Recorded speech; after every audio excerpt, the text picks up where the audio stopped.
Please like, share and subscribe. My Master. Kabanata 641 hanggang 650. Isang dahon sa karagatan. Salamat, Kuya Lee, medyo naantig si Yang Yiyo.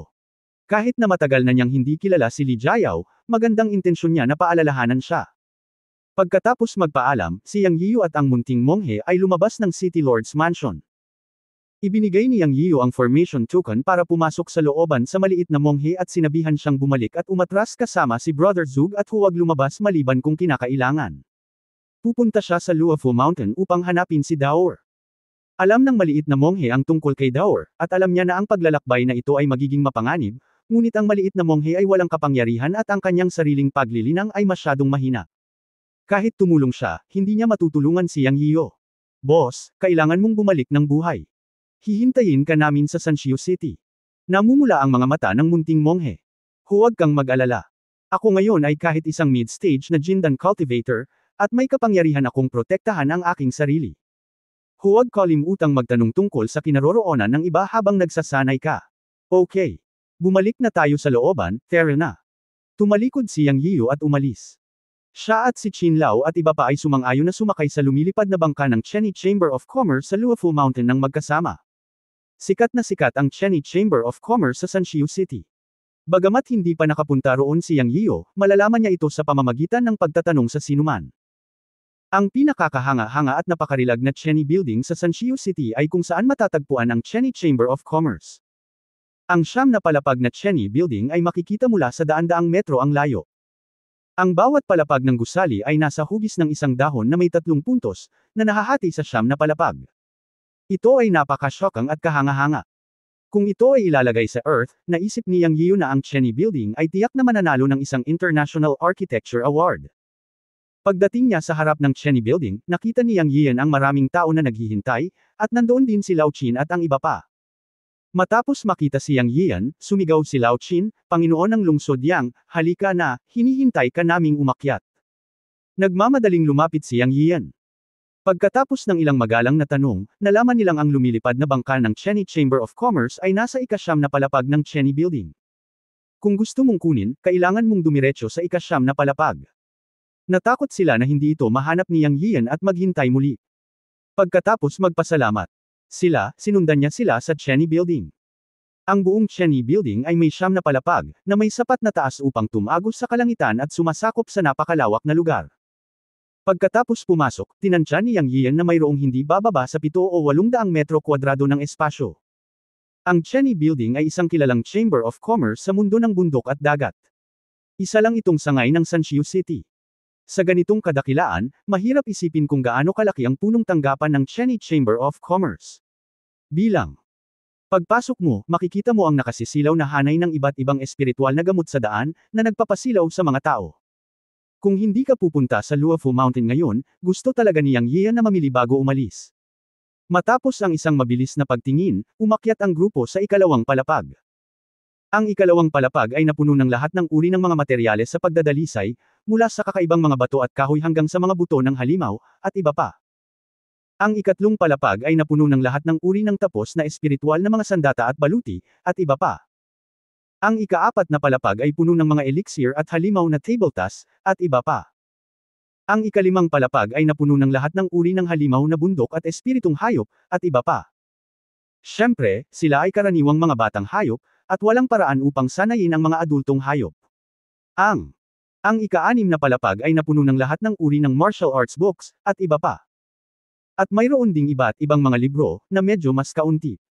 Ang ika-7 palapag ay isang auction hall. Ang ika-8 palapag ay napuno ng mga pribadong silid na pinalamutian ng marangyang. Biglang sinabi ni Qin Lao at ng iba pa na doon nakatira o tumanggap ng mga VIP ang mga senior executive ng Cheney Building.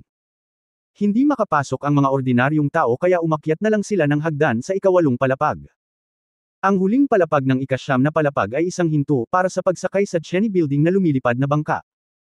Gagawin ng Cheney Chamber of Commerce ang anumang negosyong kumikita at may mga benepisyo, at ang mga lumilipad na bangka ay walang pagbubukod. Siyempre, hindi mura ang sumakay ng lumilipad na bangka. Sa pagkakataong ito, ang paglalakbay sa Luofu Mountain ay 9,000 milya ang layo mula sa Sanshio City. Ang lumilipad na bangka ng Cheney Chamber of Commerce ay nahahati sa 3 palapag. Ang ibabang palapag ay mayroon lamang isang lugar na mauupuan, at higit sa lahat ay ibinibigay ang ilang mga espiritual na bunga. Para sa isang paglalakbay na 9,000 milya, ang isang tao ay sisingilan ng 900 mababang uri ng espiritual na mga bato. Ang ikalawang palapag ay mas mahusay, na may mga independenteng silid at mga espesyal na tao na magsisilbi, ngunit ang presyo ay 10 beses na mas mahal kaysa sa unang palapag, at ang isang tao ay sisingilan ng 9,000 espiritual na bato. Sa ikatlong palapag naman, hindi ito bukas. Ang publiko.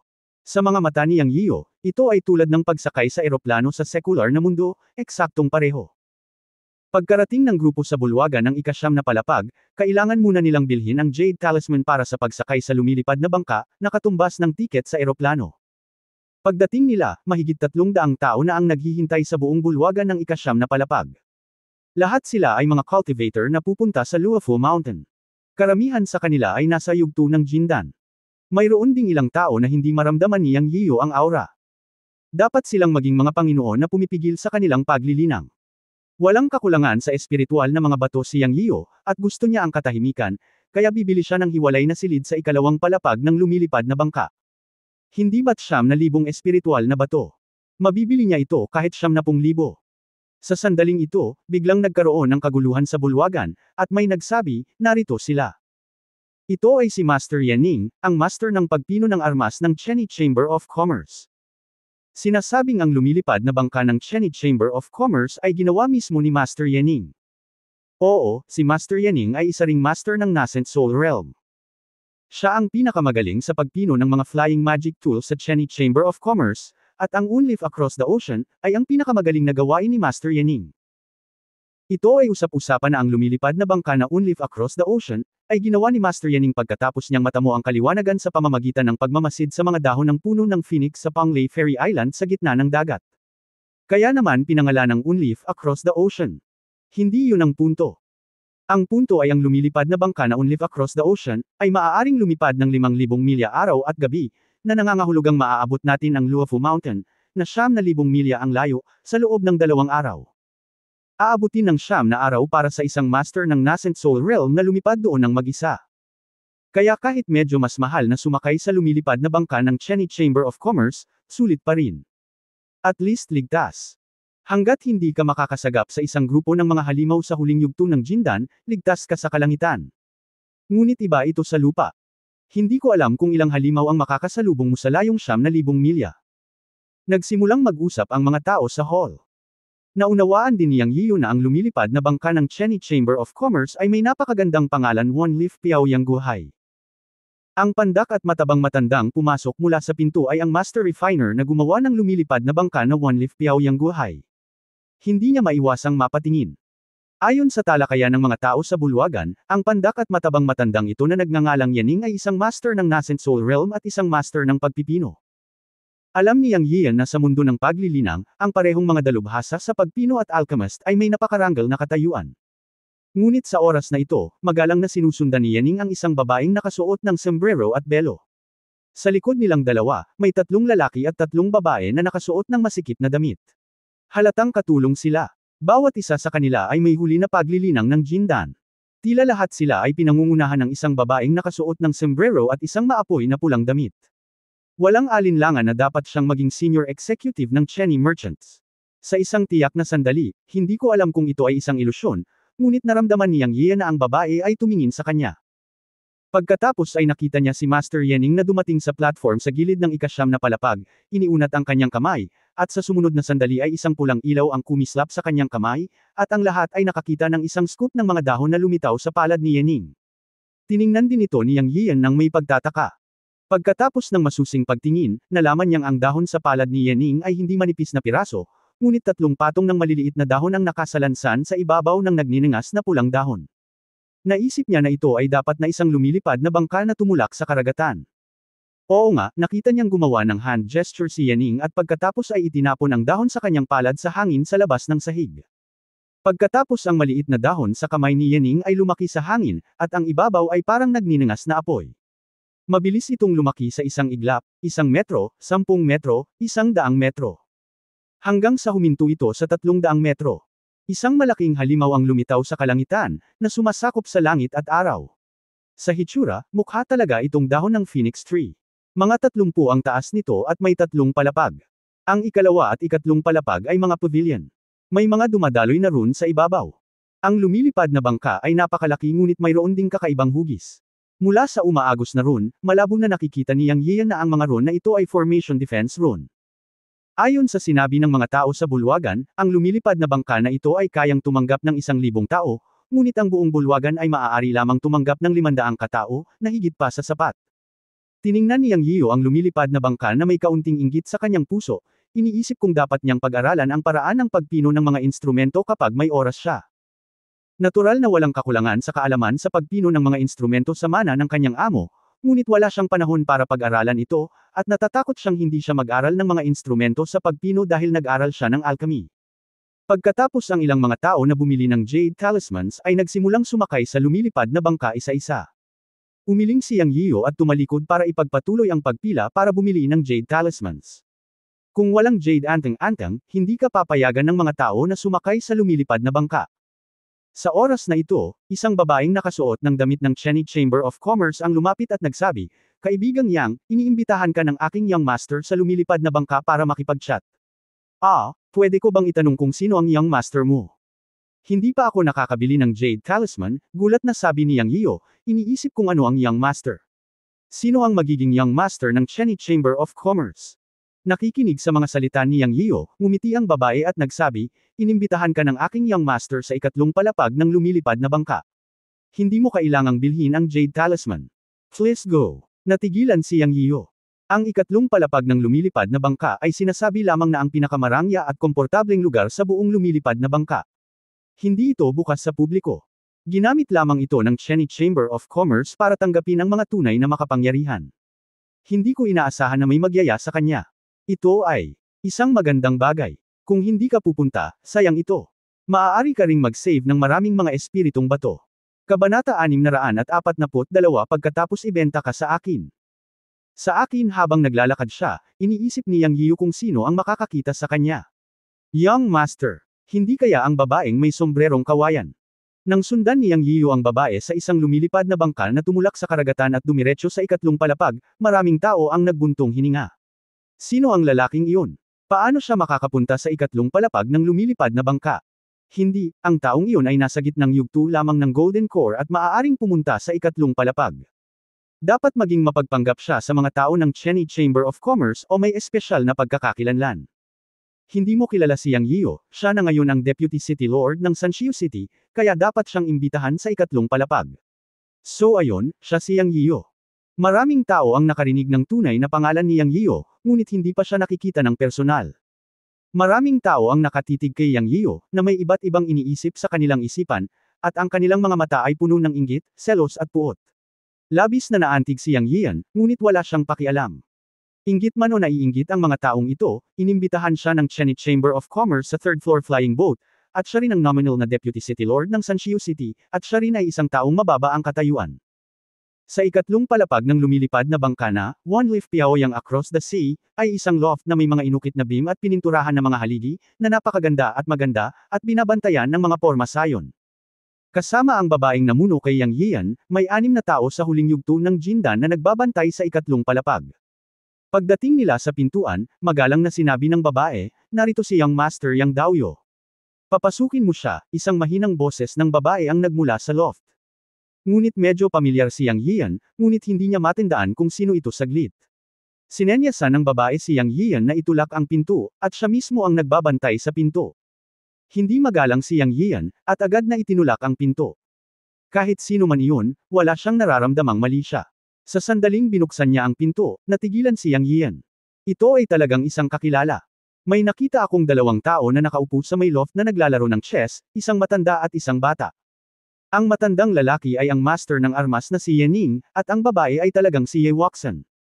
Nang makita si Ye Wuxian, biglang natauhan si Yang Yian at naisip niya, dapat ay naisip ko na siya noon pa man. Haha, Young Master. Hindi ba't ang anak na babae ng presidente ng Cheney Chamber of Commerce ang Young Master? Bago siya makapagsalita, sinabi ni Ye Wuxian, ang may apelyidong Yang, humanap ng mauupuan. Sa sandaling ito, tinanggal ni Ye Wuxian ang kanyang sombrerong kawayan at tumutok sa laro kasama si Yening. Hindi niya itinaas ang kanyang ulo nang magsalita siya, at ganoon din ang master ng armas na si Yening. Gayunpaman, naririnig ni Yang Yian na tila hindi pala kaibigan ang tono ng boses ni Ye Wuxian. Tinawag niya ang kanyang sarili na may apelyido na Yang, na iba sa pangalan na ginamit niya nang iligtas niya siya noong araw na iyon. Hindi pinansin ni Yang Yian. Sa isang sulyap, nakita niyang napakalaki ng atek, parang isang marangyang suite. Ang salas lamang ay halos 80 o 70 metro kwadrado ang laki. Nasa Yang Yian ang lahat ng mesa, upuan at bangko. Binuksan din niya ang isang bintana na may transparent na pagbabawal dito.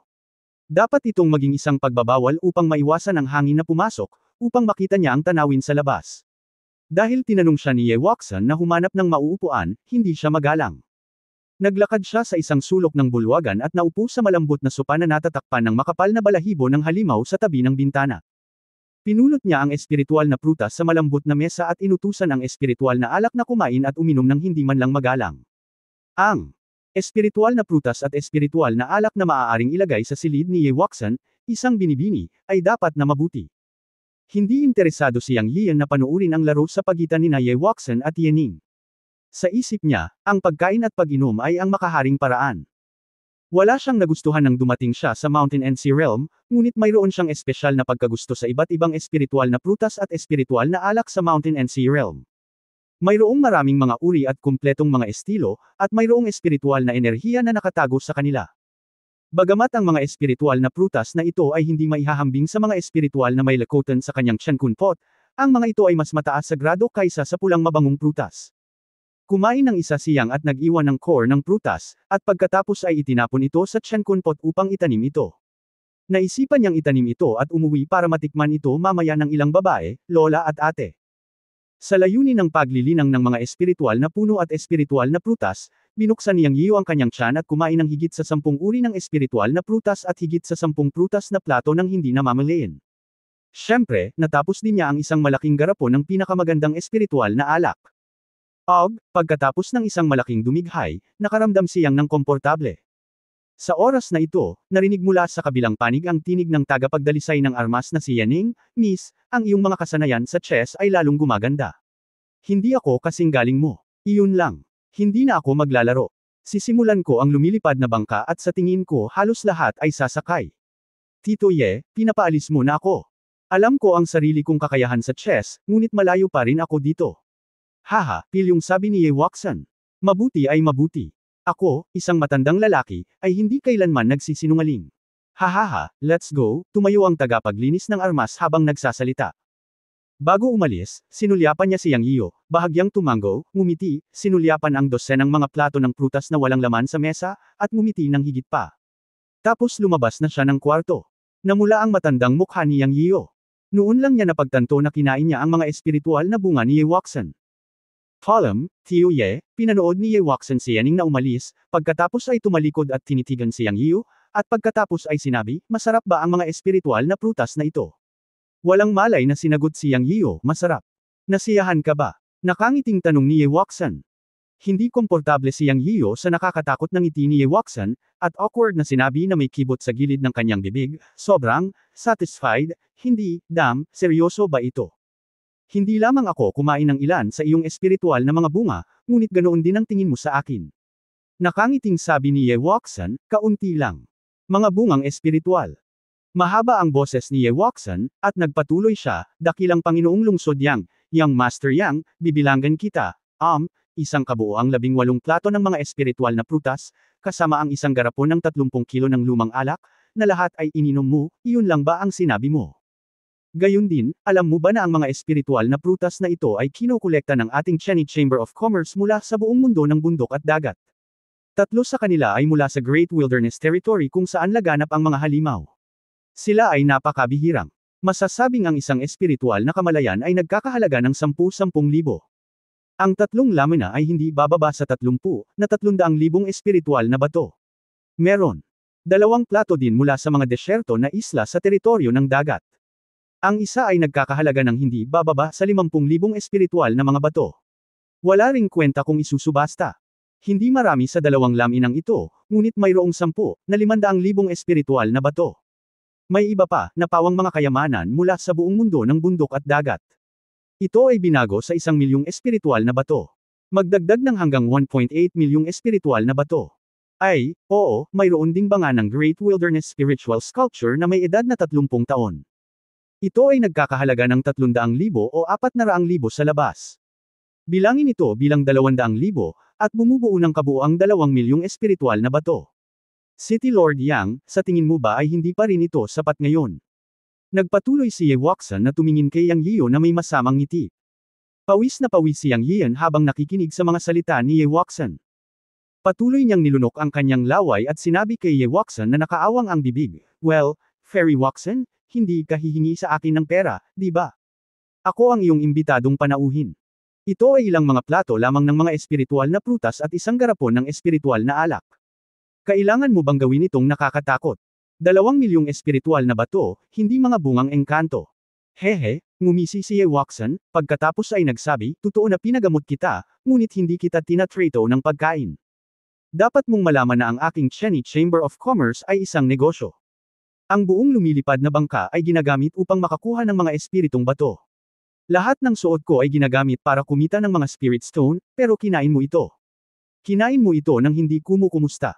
Ako pa ba ang sinisisi mo? O ikaw ba, isang matandang lalaki, ang Panginoon ng lungsod ng Sanshio City, ay nais na hindi mabayaran ang iyong utang?" Hindi magaling magsalita si Yang Yiyo, at mas malala pa siya sa pakikipag-usap sa mga babae. Natahimik siya matapos marinig ang sinabi ni Ye Wuxian. Pagkaraan ng mahabang panahon, sinabi niya, "Ako, paano ako makakapagbayad sa utang ko? Nakakapaglabas pa ako ng 200,000 spirit stones. Kung bibilhin mo ako ng 2 milyon, hindi ko rin mailalabas." Sa sandaling bumaba ang boses, ngumiti si Ye Wuxian at malakas na sinabi, "Okay, pagkatapos ay ibenta ka sa akin. Walang sapat na utang sa iyo si City Lord Linuo sa mga Spirit Stone, kaya magagamit niya ang kanyang cultivation mansion at ang posisyon ng City Lord para mabayaran ang utang. Dahil hindi mo maalis ang mga Spirit Stone, gamitin mo ang iyong sarili para mabayaran ang utang. Yun ang deal, I agree with you. Yang Yiyo, ikaw. No need to say anything, it will not take much time for you. Pupunta lang ako sa Luofu Mountain sa loob ng 9 na buwan at gagamitin kita bilang tagasunod ko para mabayaran ang utang ko sa loob ng 9 na buwan." Pinutol ni Ye Wuxian si Yang Yiyo. "Ako." Nanlaki ang mga mata ni Yang Yiyo. "Okay, no need to say anything, I will not let you do anything beyond your ability. I know you agree, now I'm tired and I'm going to rest. You can take it with you in the hall, this is my token, you can go out and walk around the whole ship anytime." Naghagi si Ye Wuxian ng token kay Yang Yiyo habang nagsasalita. Hindi sinasadyang nahuli ito ni Yang Yiyo, at pagkatapos ay nag-react, ito ay isang babaeng diablo na kumikidnap sa mga tao. "Ikaw." Bang! Bago natapos niyang ang kanyang mga salita, pumasok si Ye Wuxian sa suite at padabog na isinara ang pinto, hindi binigyan ng pagkakataon si Yang Yiyo na magsalita. Ano ang nangyayari? Natarante siyang habang hawak ang token. Sa suite, si Ye Wuxian ay nagpipigil ng tawa, at siya ay tumawa. "Napakaastig, nakakatuwa pala na panuurin ang iba na napapahiya, haha, Yang Yiyo, sinong nagsabi sa iyo na ay pangako mo sa akin na pupunta ako sa Cheney Chamber of Commerce para hanapin ako? 10 araw na kitang hinihintay at hindi ka pa dumarating, aasarin kita hanggang kamatayan, haha." Kabanata 643 Isang tunay na guro ng pagpipino. Tiningnan ni Yang Yiyan ang token na ibinigay sa kanya ni Ye Wuxian para ipasa ang buong lumilipad na bangka, tulad ng pagtingin sa indenture pagkatapos ibenta ni Yizang ang kanyang sarili. Sa sandaling ito, gusto niyang umiyak ngunit walang luha. Siya, hindi talaga moari. Bakit magiging ganito si Ye Wuxian? Ito, ibang-iba sa huling pagkikita nila. Pakiramdam niya ay para siyang nasaktan at sadyang naglagay ito ng bitag para sa kanya. Ngayon sa kanyang puso, ang kanyang impresyon kay Ye Wuxian ay ganap na nagbago. Siya ay simpleng babaeng demonyo na may mukha ng diwata at puso ng mangkukulam. Napakasama niya kaya nagagawa niya ang mga bagay sa mga tao nang hindi nag-iiwan ng anumang bakas, na nagpaparamdam sa mga tao na nalulumbay at gustong samuka ng dugo. Gaya ng inaasahan sa isang mayamang babae, si Gulan Jingguai ay minsan positibo, minsan negatibo, minsan masama, at minsan mabuti. Ngunit, walang paraan si Yang Yiyan para mamatay, kaya nalilito siya. 2 milyong mga espiritong bato, ito ay sobrang-sobra. Wala siyang mapapala rito kahit pabugbugin siya hanggang mamatay. Pero tama siya. Kinain niya ito nang walang pahintulot. Ano kayang gagawin niya? Desperado na rin siya. Ngayon gusto ni Yang Yiyan na sampilan ang sarili ng 2 beses. Ang kulit mo talaga. Huwag kang kumain ng kahit anong gusto mo. Lalo na ang mga bagay na pambabae. Kung kakainin mo sila, mamamatay ka. Umiyak si Yang. Ganito na, dapat pagbutihin ni Yang Yian, 9 na buwan na lang, makapagtrabaho na lang siya para mabayaran ang mga utang. Nasaroon ng loob, umupo si Yang Yian sa tabi ng bintana at dumungaw sa bintana. Sa sandaling ito, ang buong lumilipad na bangka ay nanginginig, at pagkatapos ay parang unti-unti itong tumataas, at pagkatapos ay sumugod ito sa labas ng isang whoosh, at alam niya na ang lumilipad na bangka ay gumagalaw. Nakaupo sa bintana, malalim sa mga ulap, ang tanawin ay maganda, ang mga bundok at ilog ay dumaraan sa ibaba. 9,000 milya ang layo, 2 araw lang para marating ito sa pamamagitan ng lumilipad na bangka. Sa una, si Yang Yian ay dumungaw sa bintana at nakaramdam ng sariwa, ngunit pagkaraan ng ilang sandali, siya ay naging walang pakialam. Ang pagsakay sa isang lumilipad na bangka ay hindi gaanong naiiba sa pagsakay sa isang eroplano, ngunit ang pagkakaiba ay ang lumilipad na bangka ay isang magic na sandata, mas ligtas, at may mas maraming espasyo. Naisip niya sa kanyang puso, dapat ba akong kumuha ng lumilipad na bangka sa aking sarili? Kapag bumalik ako sa pagpapasikat ng mga lumilipad na bangka sa Earth, hindi ba ito makakabawas sa mga aksidente sa kaligtasan? At hindi ba ito magpaparumi sa kapaligiran? Pagkatapos ay umiling siya at itinapon ang hindi makatutuhanang ideyang ito sa kanyang isipan. Ang lumilipad na bangka ay isang magic weapon. Una sa lahat, ang taong kumokontrol dito ay dapat na isang magsasaka. Kailangan din itong gawing mga espiritong bato upang magbigay ng enerhiya, at mayroon ding mga paghihigpit sa paglilinang. Imposible ang ideyang ito. Siyempre, ito ay maaaring maging posible maliban kung ang lupa ay magiging isang mundo ng paglilinang sa hinaharap. At saka, wala siyang ideya kung paano babalik ngayon. Bakit ang daming iniisip? Sayang lang ang gulo. Lumabas tayo para mamasyal. Bumulong si Yang Yian at lumabas ng atek, handa nang lumabas. Dahil tayo ngayon ay nasa isang mundo kung saan sikat ang paglilinang, ang pagpino ay isa ring kailangan na bahagi. Si Yening, ang master ng pagpino, ay mula sa Cheney Chamber of Commerce. Ang susunod na 9 na buwan ay naibenta na kay Ye Waxan. Malaking kawalan kung hindi niya gagamitin ang gayong mga mapagkukunan at koneksyon. Maghandang lumabas para humingi ng payo kay Yening tungkol sa pagpino. Buksan ang pinto at lumabas. Sa labas ng pinto, nagbabantay pa rin ang 6 na ginintoang elixir ni Ye Waxan, nakatayo sa paligid ng 3 palapag na atek. Tumingin si Yang Yian sa paligid. Tila may maliit na atek sa harap ng 3 palapag na lumilipad na bangka. Sa bintana, nakikita niya si Yening sa loob. Sa tingin ko ito ang lugar kung saan pinaandar ang lumilipad na bangka. May airport cab talaga. Nakangiting naglakad si Yang Yian patungo sa maliit na atek kung saan naroon si Yening, ngunit nang makarating siya sa pinto, hinarang siya ng 2 gwardya. Tumigil ka, bawal itong lugar, hindi ka pwedeng pumasok. Malamig na pinagalitan ng isa sa mga gwardya si Yang Yian. Mainam na mapahinto, ngunit ang pagiging mapag-alitan ay nakadama ng labis na kalungkutan kay Yang. Itinaas niya ang token ni Ye Waxan sa kanyang kamay, maaari ba akong pumasok ngayon? Nakita ng 2 gwardya na ito ang tanda ng kanilang ginang at agad na yumuko at pinagsalikop ang kanilang mga kamao, Panginoon, pakiusap. Humph, si Yang, na mukhang kontrabida, ay malamig na ngumuso at humakbang sa maliit na atek. Siya, lihim na sinabi sa kanyang puso, mukhang hindi nagsinungaling sa akin si Ye Demon. Dala ang token sa kamay, maaari akong pumunta kahit saan. Naglalakad papunta sa maliit na atek, nakita niya si Yening na nakatayo sa isang rune formation sa gitna ng maliit na atek mula sa malayo, tila nagpapahinga habang nakapikit. Dumating si Yang Yian upang humingi ng payo sa pagpino. Naglakas loob siyang titigan ng mga gwardya, ngunit hindi siya naglakas loob na saktan si Yening. Una, gusto niyang matuto mula sa kanila. Pangalawa, mula sa katotohanan na si Yening ay maaaring umupo kasama si Ye Waxan at maglaro ng chess, at tinawag siya ni Ye Waxan na Uncle Ning, si Yening ay may mataas na katayuan sa Cheney Chamber of Commerce. Pangatlo, nagkaroon ng diskusyon sa bulwagan. Si Yening ay isang master ng nascent soul realm. Naniwala si Yang Yian dito dahil wala siyang maramdamang hininga mula kay Yening. Nangangahulugan ito na ang kabilang partido ay alinman sa napakalalim sa cultivation, na hindi niya maramdaman, o may mahusay na panloob na mga kasanayan sa pagpigil. Kahit alin, si Yening ay isang master, ngunit hindi niya alam kung saang antas siya naruroon sa nascent soul realm. Paumanhin ni Junior Yang Yian na abalahin si Senior Yening, yumuko si Yang Yian kay Yening at pinagkrus ang kanyang mga kamao. Binuksan ni Yening ang kanyang mga mata at mahinahong tumingin kay Yang Yian, sinabing, maaari kang pumasok, ibig sabihin ay binigyan ka ng ginang ng Cheney Order. Isa ka sa amin. Hindi mo na kailangang humingi ng higit pa.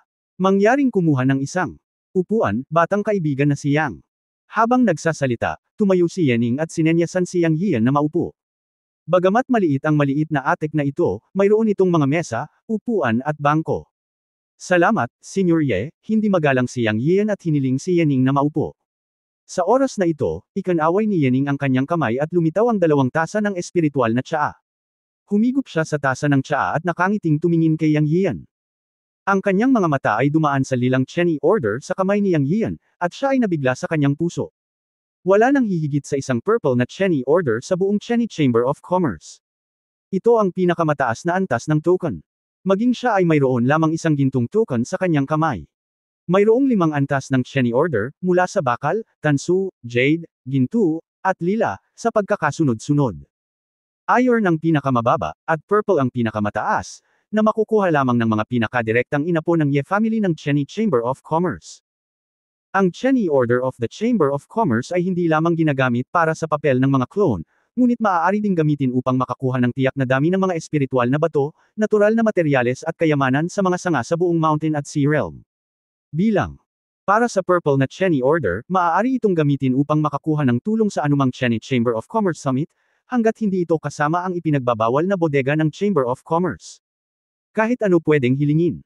Alam na alam ni Yening ang halaga ng Purple Cheney Order of Miss Ye Wuxian, at alam niyang si Ye Wuxian ay hindi lamang ang pinakamatandang babae ng isang branch ng Cheney Chamber of Commerce, kundi pati na rin ang pinakamatandang babae ng Cheney Chamber of Commerce sa buong Mountain and Sea Realm, at ang pinakadirektang prinsesa ng pamilya Ye. Ang Cheney Chamber of Commerce, ang behemoth na ito, ay nakakalat sa buong Mountain at Sea Realm. Ang anak na babae ng pamilya Ye ay may napakarangal na katayuan at isang figure na maihahambing sa mga mapagmataas na anak ng mga super sect sa Mountain and Sea Realm. Nabalitaan ni Yening si Yang Yian, ngunit isa lamang siyang takas na tinutugis ng Jiaoyao City Lord Tang sa hindi malamang dahilan. Si Tang ay isang disipulo ng isang elder mula sa Yinyang sect, isa sa 10 pangunahing sekta sa Dashan Territory, at hindi siya madaling guluhin. Ngayon si Yang Yian ay pinaghahanap ng parehong Yinyang sect at Tang. Kung hindi dahil sa pagkakaroon ng Sanshu City, isa siyang daga sa kalye. Hindi talaga maintindihan ni Yening kung bakit binigyan ni Miss Ye Wuxian si Yang Yian ng isang mahalagang bagay bilang Purple Thousand Leaf Order. Bukod dito, sa labanan ng Sanshu City noong araw na iyon, nailigtas pa ni Miss Yang Yian sa panganib na masugatan ng husto. Hindi ko talaga alam kung ano ang maganda sa batang ito. Maraming iniisip si Yening. Si Yang Yian ay tinitigan ni Yening, at nakaramdam siya ng kaunting pagkabalisa.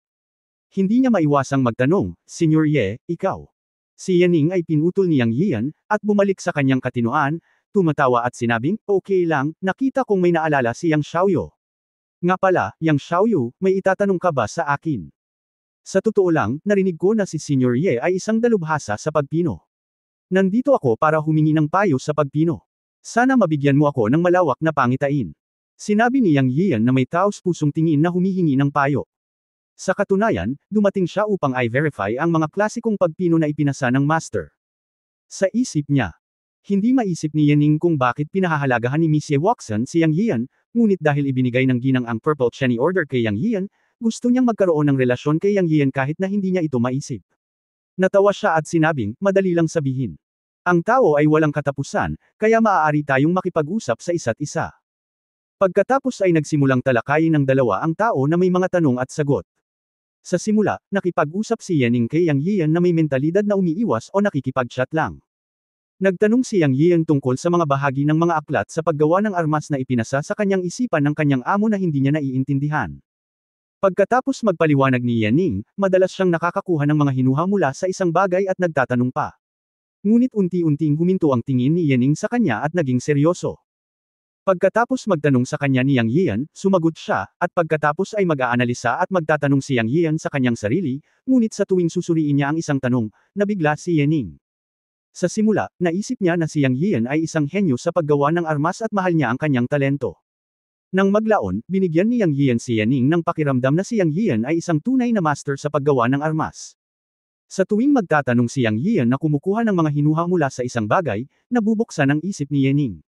Biglang bumukas ang ilang katanungan na noon pa man ay malabo at malabo sa paggawa ng armas. Habang nakikipag-usap siya kay Yang Yian, lalong nabigla si Yening. Sa puso ni Yening, si Yang Yiu ay isa ng dakilang master na ipinadala ng Diyos upang turuan siya ng paraan ng pagdadalisay. Naisip niya sa kanyang sarili, siguro na pinadala siya ng dalaga para turuan ako, ngunit inisip ng dalaga ang sarili niyang mukha at hinayaan si Yang Yiu na ibaba ang kanyang katayuan. Marahil ay ginamit ng dalaga ang purple na Cheney order kapalit ng pagpapababa ni Yang Yiu sa kanyang status para pangalagaan ang kanyang mukha. Oo, dapat ganito. Walang kabuluhan ang pagmamahal ko sa binibini. Tama lang siya para sa akin. Nabuksan ang isip ni Yening. Habang nagpapasalamat kay Ye Waxan, itinuring din niya si Yang Yiu bilang isang tunay na dalubhasa sa pagpino. Unconsciously, tinawag niyang young friend Yang, si Yang Yiu at pinalitan ito ng Dao Yu Yang. Kabanata 644, ang kwento ng pastol ng baka at ng babaeng manghahabi. Sa totoo lang, si Yang Yiu ang dumating para humingi ng payo kay Yening, ngunit kalaunan ay si Yening ang humingi ng payo kay Yang Yiu. Walang paraan na hindi maintindihan ni Yening na may legacy si Yang Yiu sa kanyang isipan, at hindi alam ni Yening na mayroon din si Yang Yiu nito. Hanggat makapagtanong si Yening, mahahanap ni Yang Yiu ang sagot sa kanyang isipan upang sagutin si Yening. Ito ang pakinabang ng pagkakaroon ng isang mahusay na master. Siyempre, ang legacy ng Mountain and Sea Realm ay limitado, at ito ay isang mundo lamang, habang ang master ni Yang Yiu na si Yun Changxi ay nagmula sa malawak na mundo ng cultivation at nakaharap sa 3,000 mundo. Ang gayong pamana ay natural na malalampasan si Yening, ang master ng pagpino sa Mountain at Sea Realm, sa pamamagitan ng hindi mabilang na mga kalye. Kaya itinuring na ni Yening si Yang Yiu bilang isang Diyos sa kanyang puso. Habang nakikinig si Yening, lalo siyang nasasabik, at naliwanagan siya, at nagbukas pa nga ng bagong pinto sa paraan ng pagpino. Ang paliwanag ni Yang Yiu ay sadyang kamangha-mangha sa kanya, ngunit ito ay makatwiran kapag pinag-isipan niya itong mabuti. Para kay Yang Yian, ang pakikipag-usap kay Yening ay napakalaking tulong din. Marami siyang kaalaman tungkol sa paraan ng pagpino ng mga sandata sa kanyang isipan, ngunit wala siyang ideya kung paano ito ilalapat. Kung ikukumpara sa kanyang mana, ang paraan ni Yening sa pagpino ng mga armas ay simple, ngunit para sa kanya, ito ay simula pa lamang ng pagsisimula. Mahirap ang lahat sa umpisa. Hanggat nahanap mo ang tamang ideya, natural na darating ang lahat. Kaya masaya rin si Yang Yian na makipag-usap kay Yening. Masasabing malaki ang natamo nilang dalawa. Pagkatapos ng isa pang round ng komunikasyon sa pagitan ng dalawa, nasasabik na nagtanong si Yening, kung totoo ito, mauunawaan ba na ang paraan ng pagpino ng mga sandata ay maaaring pinuhin at pagsamahin ng isang piraso ng langit at lupa dito? Sa teorya, ito ay totoo, ngunit ito ay dapat na mahirap gawin. Maaaring kailanganin nito ang isang paglilinang na hindi mo at kumaisip. Sa madaling salita, sa aking pag-unawa, ang pagpino ng mga armas ay isang mahusay na paraan din. Ang sinabi ni Yang Yian kay Yening ay talagang pamana ng kanyang amo sa kanyang isipan, na dati niyang ipinagmamalaki. Matapos marinig ito, awkward na sinabi ni Yening, oo, tama ka. Ang paraan ng pagpino ng mga instrumento ay ang mahusay na paraan. Kung tungkol sa pagpino sa mundo at pagsasama nito sa isang mahiwagang instrumento, marahil ay may magagawa talaga, ngunit ito ay napakalayo para sa akin ngayon. Masyado akong nag-iisip. Ngumiti si Yang Yiu at sinabing, ang mahusay na paraan ay ilusyon. Ang paglikha ng maraming mga magic technique ay aktwal na naisip. Kung patuloy na susundin ni Master Ye ang paraan ng pagdadalisay ng mga instrumento, hindi imposibleng pinuhin ang mundo at makamit ang walang katapusang paraan sa hinaharap. Sa pagkakataong ito, direktang banibiro ni Yang si Yening. Paulit-ulit na pinigilan ni Yening ang kanyang mga kamay. Sa oras na ito, itinuring niya si Yang Yian bilang isang Diyos at isang dalubhasa sa pagdadalisay. Paulit-ulit niyang itinigil ang kanyang mga kamay at sinabing, Kabayan Dawist Yang, hindi ako master sa harap mo. Kung handa kang tawagan akong Xiao Ye, mangyaring gawin mo. Tumawa si Yang Yian. Natural na naiintindihan niya ang iniisip ni Yening, ngunit hindi niya ito itinuro. Anyway, ang pagpino ng kaalaman na sinabi niya kay Yening ay ang lahat ng superior na refine na classic na ipinasa ng kanyang master, at hindi ito itinuturing na niloloko niya siya. Hindi siya partikular dito, kaya sinabi niya, sa kasong ito, tatawagan kitang Lao Ye, at hindi mo na ako kailangang tawaging Daoyo. Tawagin mo na lang ako sa pangalan ko. Sa kasong ito, tatawagan pa rin kitang Mr. Mr. ay ang unang taong nakita ko sa paraan ng pagpipino sa aking daang taon ng buhay. Maswerte ako sa guidance ni Mr. kamakailan lang. May paggalang pa rin si Yening sa kanyang tono. Bahala ka. Title pa lang. Sinabi niya iyon, ngunit naramdaman pa rin niyang Yian ang pagiging magiliw nang marinig niya ang pamagat ng Mr. sa bahay. Ang magkapatid na Lu, Wu Makyu, Dugu Walking at iba pa ay tinawag siyang Mr. Kung iisipin, nakinig talaga ako sa kanila. Mahigit 1 taon at halos 2 taon na ang lumipas mula noong dumating ako sa Mountain and Sea Realm. Hindi ko alam kung kailan ako makakabalik, sabi ni Yang Yian sa sarili.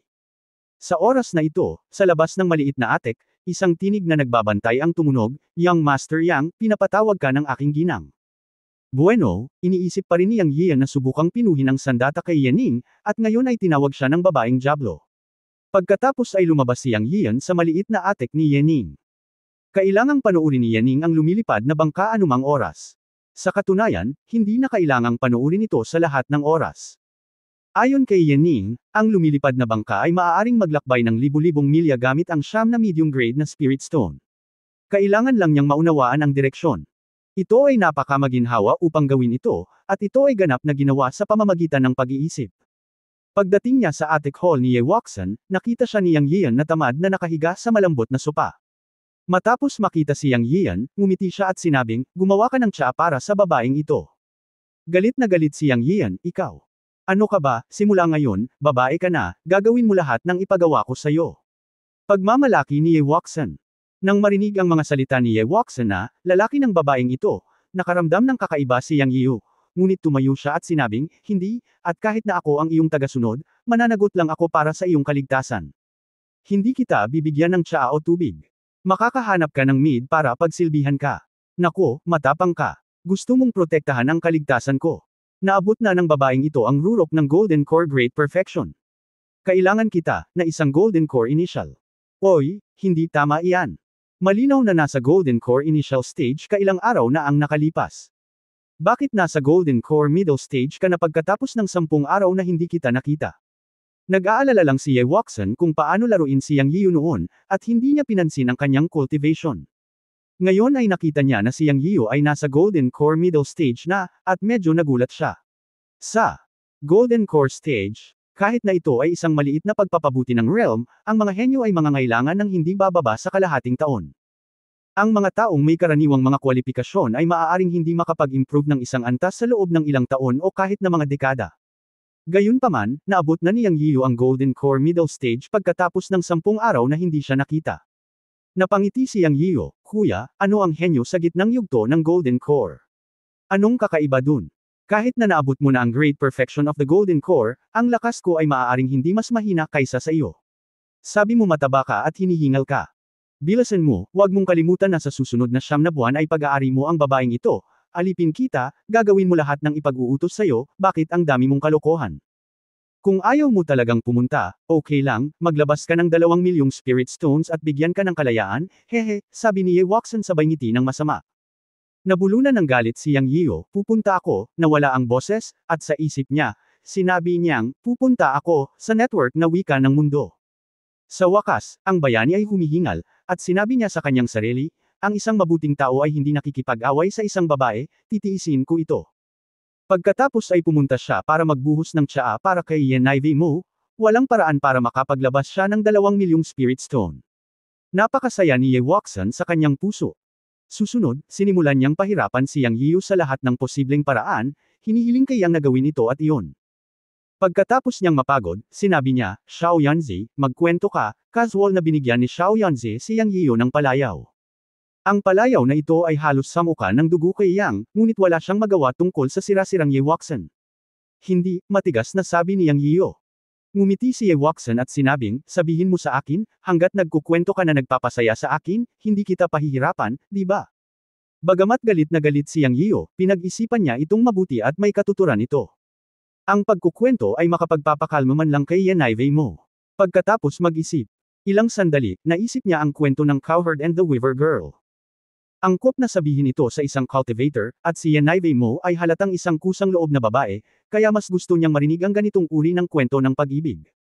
Ang kwento ng Cowherd and the Weaver Girl ay isa sa mga kwentong bayan na natatangi sa Jiu-Show na naipasa sa mga nakaraang panahon. Naniniwala si Yang Yiu na hindi pa ito narinig ni Ye Waxan. Ang alamat ay may isang Vega at isang altar sa langit. Dahan-daang bumaba si Yang Yian. Nang pag-usapan niya ang tungkol sa pag-ibig ng Vega sa Cowherd at panganganak ng isang pares ng mga bata, puno ng mga bituin ang mukha ni Ye Waxan. Ngunit nang pag-usapan niya ang tungkol sa Vega na pinaghihiwalay ng Cowherd at ang Weaver Girl sa pamamagitan ng Golden Hairpin ng Inang Reyna, nagngangalit si Ye Waxan ng kanyang mga ngipin at nagmura.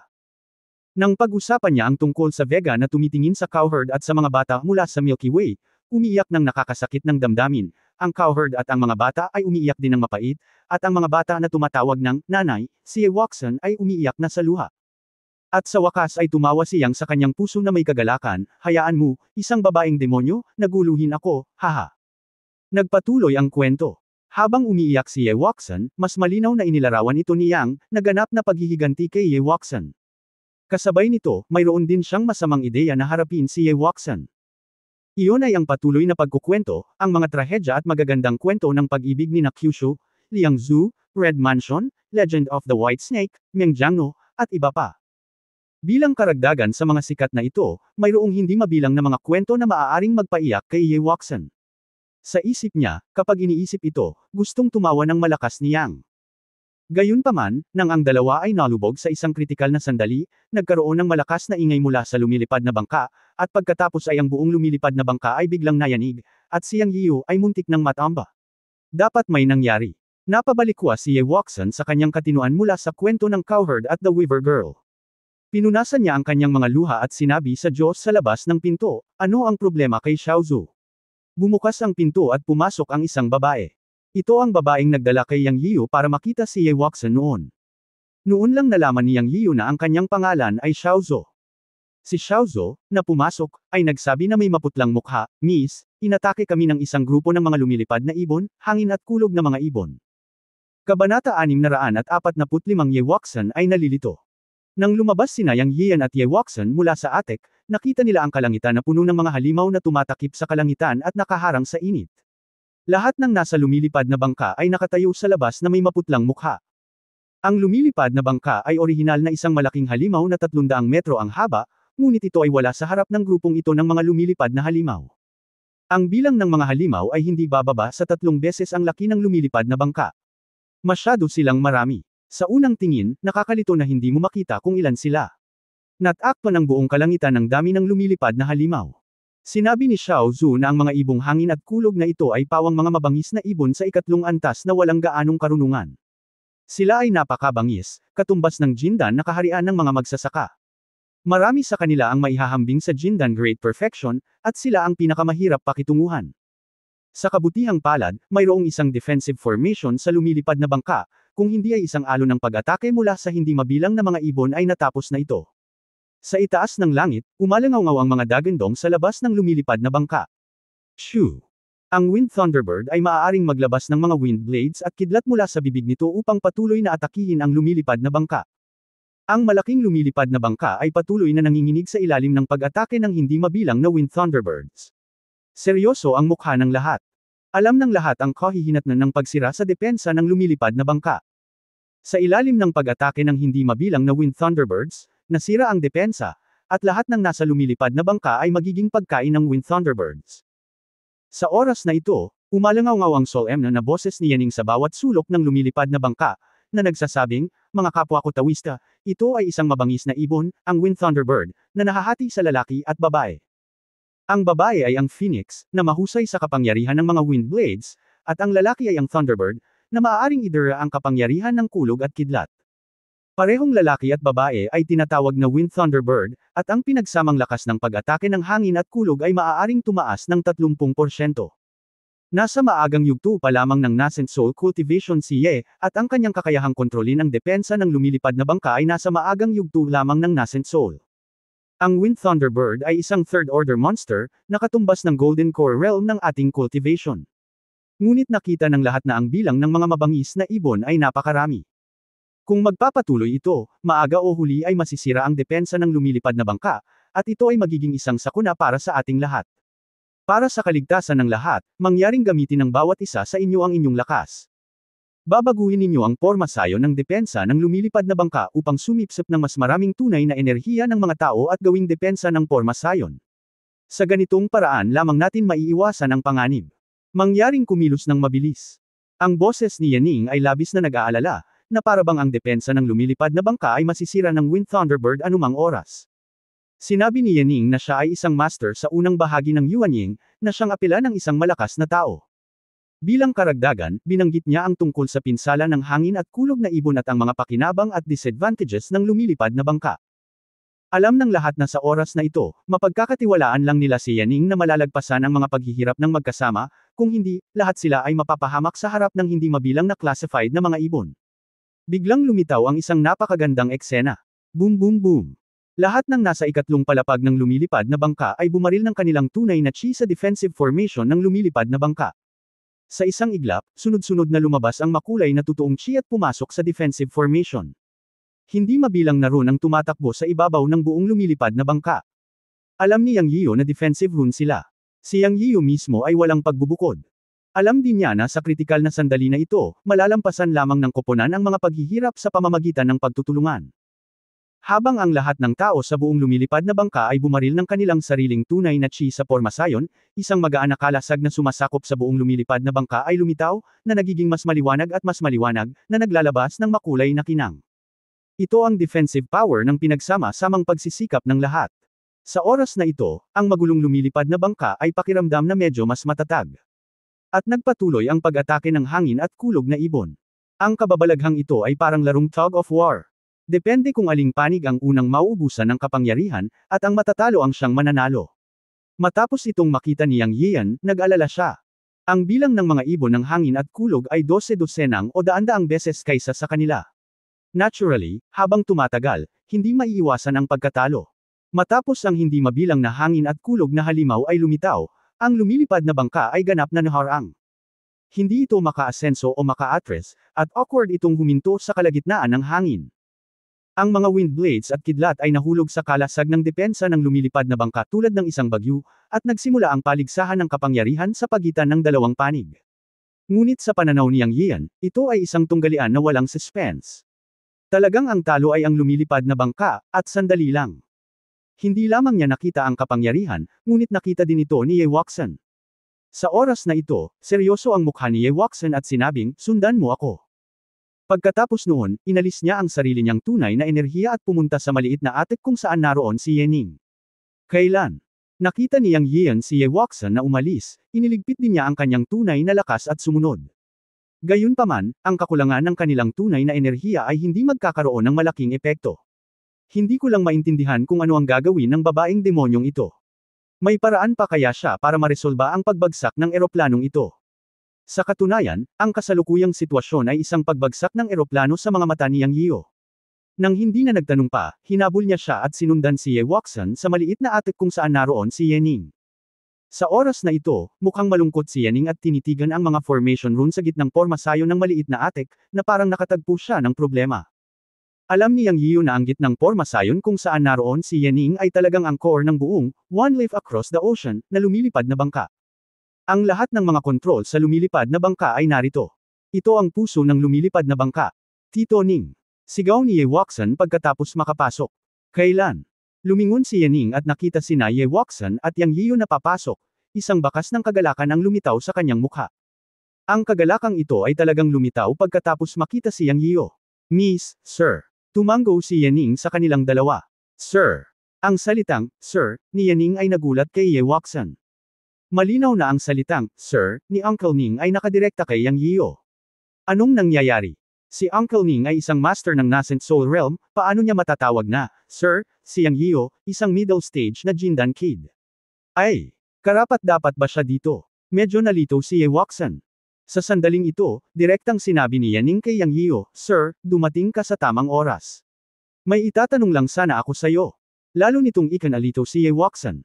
Tila napakagalang ni Uncle Ning kay Yang Yiyo, at ginamit niya ang marangal na, ikaw. Nang makita ni Yang Yiyo si Yening sa pormasayon, nahulaan na niya kung ano ang itatanong niya. Hindi siya nagdalawang isip at direktang nagtanong, gusto mo bang isama ang isang attack formation sa lumilipad na bangka? Nang marinig ang mga salita ni Yang Yiyo, agad siyang natuwa at sinabi, Sir, napakatalino mo. Iyon talaga ang naisip ko. Noong pinipino ko ang lumilipad na bangka, naisip ko ring magdagdag ng pagbuo ng pag-atake. Sa kasamaang palad, ang aking pag-unawa sa paraan ng pagpino ay limitado pagkatapos ng lahat. Kung isinasaalang-alang ang espasyo ng lumilipad na bangka, hindi ako maaaring magdagdag ng isang pagbuo ng pag-atake, kaya sa huli ay nagdagdag ako ng isang defensive na pormasayon. Pagkatapos makipag-usap sa iyo, kung susundin namin ang paraan ng pagpino na ipinaliwanag mo, maaari kaming magdagdag ng pagbuo ng pag-atake sa lumilipad na bangka, kaya gusto kong subukang magdagdag ng pagbuo ng pag-atake. Lagi tayong umaasa sa depensa. Napakaraming halimaw. Sooner or later, matatalo tayo. Kung maaari tayong magdagdag ng isang pagbuo ng pag-atake, pagkatapos ay makakawala tayo sa pagkubkob ng mga halimaw. Ngayon hindi ko lang alam kung paano magdagdag ng pagbuo ng pag-atake. Mangyaring turuan ako, Ginoo. Pagkatapos ay maaalala ng lahat ng nasa lumilipad na bangka ang iyong kabaitan. Pagkatapos magsalita ni Yaning, yumuko siya ng malalim kay Yang Yiyo. Ngunit ang ulo ni Ye Wuxian ay magulo na. Hindi niya maisip kung ano ang nangyari sa pagitan ni na Uncle Ning at Yang Yiyo. Bakit? Bakit si Uncle Ning, isang Yuanying master, ay magiging magalang kay Yang Yiyo? At nang marinig ng dalawa ang pag-uusap ni Uncle Ning, para siyang estudyante sa pribadong paaralan na nagtatanong sa guro. Ang mas katawa-tawa ay ang tanong niya ay tungkol sa paraan ng pagpipino. Sino sa Sanshio City Chamber of Commerce ang hindi nakakaalam na si Uncle Ning ay isang dalubhasa sa pagpino? Talagang humingi siya ng payo kay Yang Yiyo sa unang pagkakataon. Nanlaki ang mga mata ni Ye Wuxian. Gusto niyang tanungin ang dalawa kung ano ang nangyayari, ngunit nagsalita si Yang Yiyo sa sandaling ito. Naglakad siya sa gitna ng pormasayon na may buong konsentrasyon, at pagkatapos ay sinabi tulad ng pagturo ng mga bundok at ilog, ito ay ganap na posible, ngunit mas mahirap na muling ukit ang mga ron ng formation. Hindi ito magiging kumpleto para sa iyo ngayon. Gawin natin ito, nang walang karagdagang abala, susubukan kong magdagdag ng mga attack rune dito, ikaw at si Missy ay tutulong sa paghawak ng formation, magdadagdag muna tayo ng mga attack rune sa lumilipad na bangka, upang ang lakas ng lahat ay maging attack power, at pagkatapos ay dapat na tayong makapatay ng isang paraan palabas, at pagkatapos ay makita ang sitwasyon sa ibang pagkakataon. Tama si Yang Yiyo. Ang pagdaragdag ng mga pagbabago sa orihinal na formation core ay mas mahirap kaysa sa pagpinumuli nito, ngunit ang mga ito ay mukhang hindi mahirap para kay Yang Yiyo. Ang mana sa kanyang isipan ay ang pinakamahusay na mga klasiko at sikreto na nakolekta ng kanyang master na si Yun Changxi. Bagamat hindi pa niya ito ginamit, dapat ay magtagumpay siya kung gagamitin ang lahat ng anotasyon. Hanggat pinapatatag ni Yaning at Ye Wuxian ang orihinal na formation core para bigyan siya ng oras, magiging maayos ito.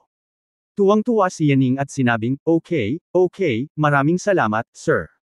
Pagkatapos noon, sinabi niya kay Ye Wuxian, Miss, tulungan kitang patatagin ang gitna ng formation. Ibinuka ni Ye Wuxian ang kanyang bibig sa sandaling ito, nag-iisip ng kung ano, ngunit nang makita ang sigasig sa mga mata ni Yaning at ang seryosong mukha ni Yang Yiyo, bigla niyang naramdaman na si Yang Yiyo ay nababalot ng ambon. Pagkatapos ng lahat, hindi siya masyadong nagsalita, at nagsimulang patatagin ang gitna ng formation kasama si Yaning. Kabanata 646, Napakalaking Kapangyarihan. Kung ito man ay ang paraan ng pagpino ng mga sandata o ang alchemy ng array formations, at iba pa.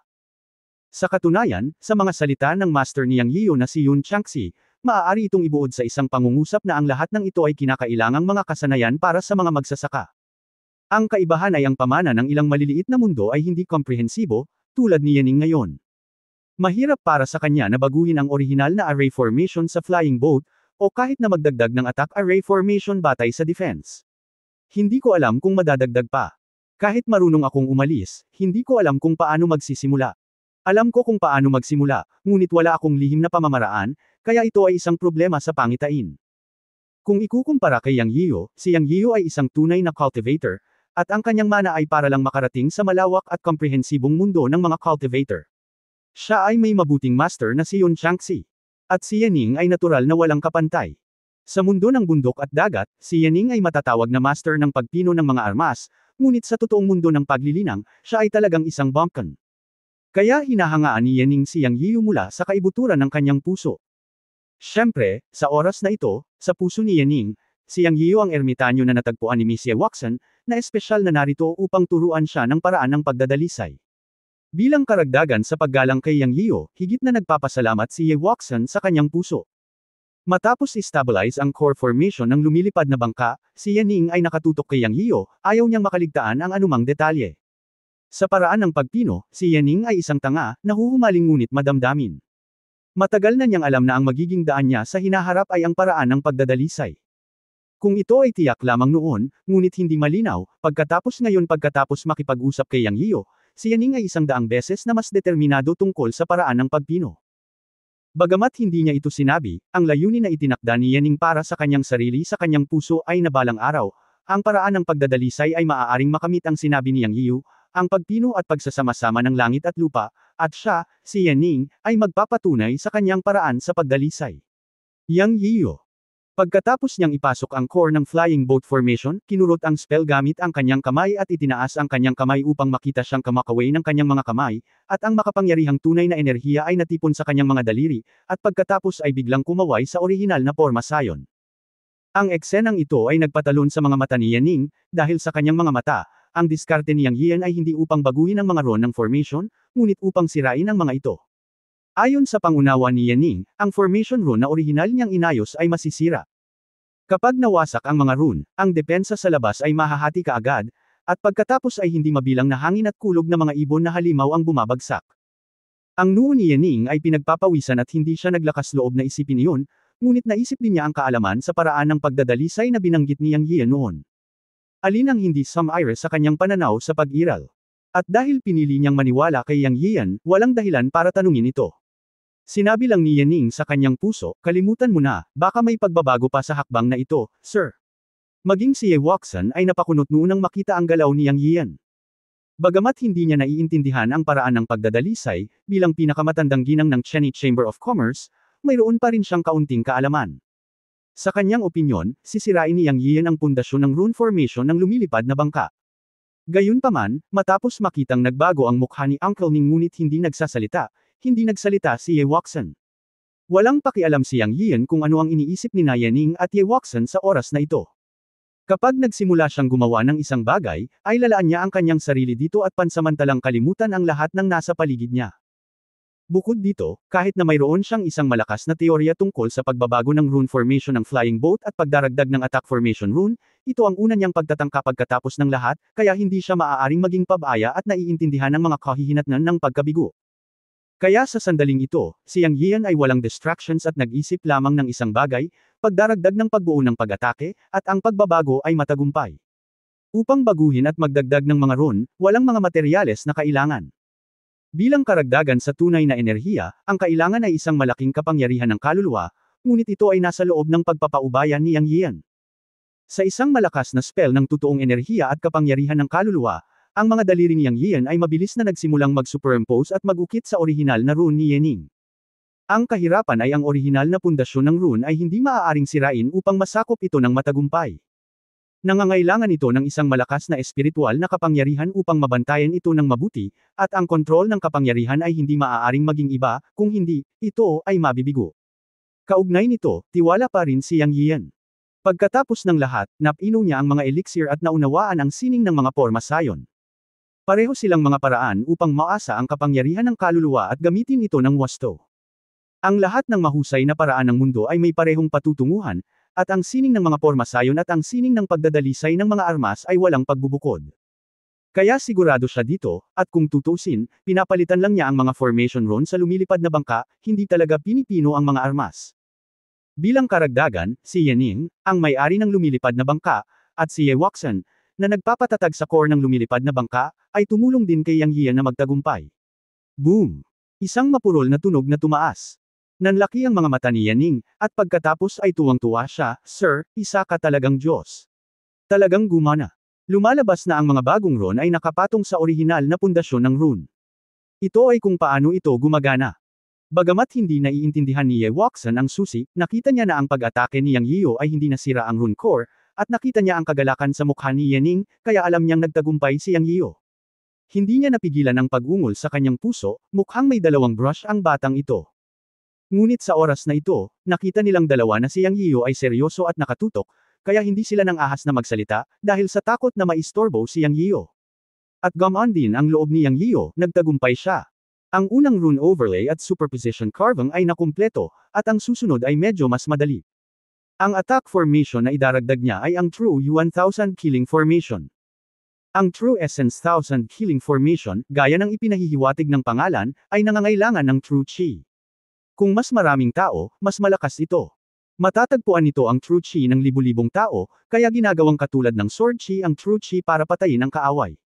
Ito rin ay isang porma sayon na namumulaklak sa lahat ng direksyon, at pinakaangkop para sa kasalukuyang sitwasyon.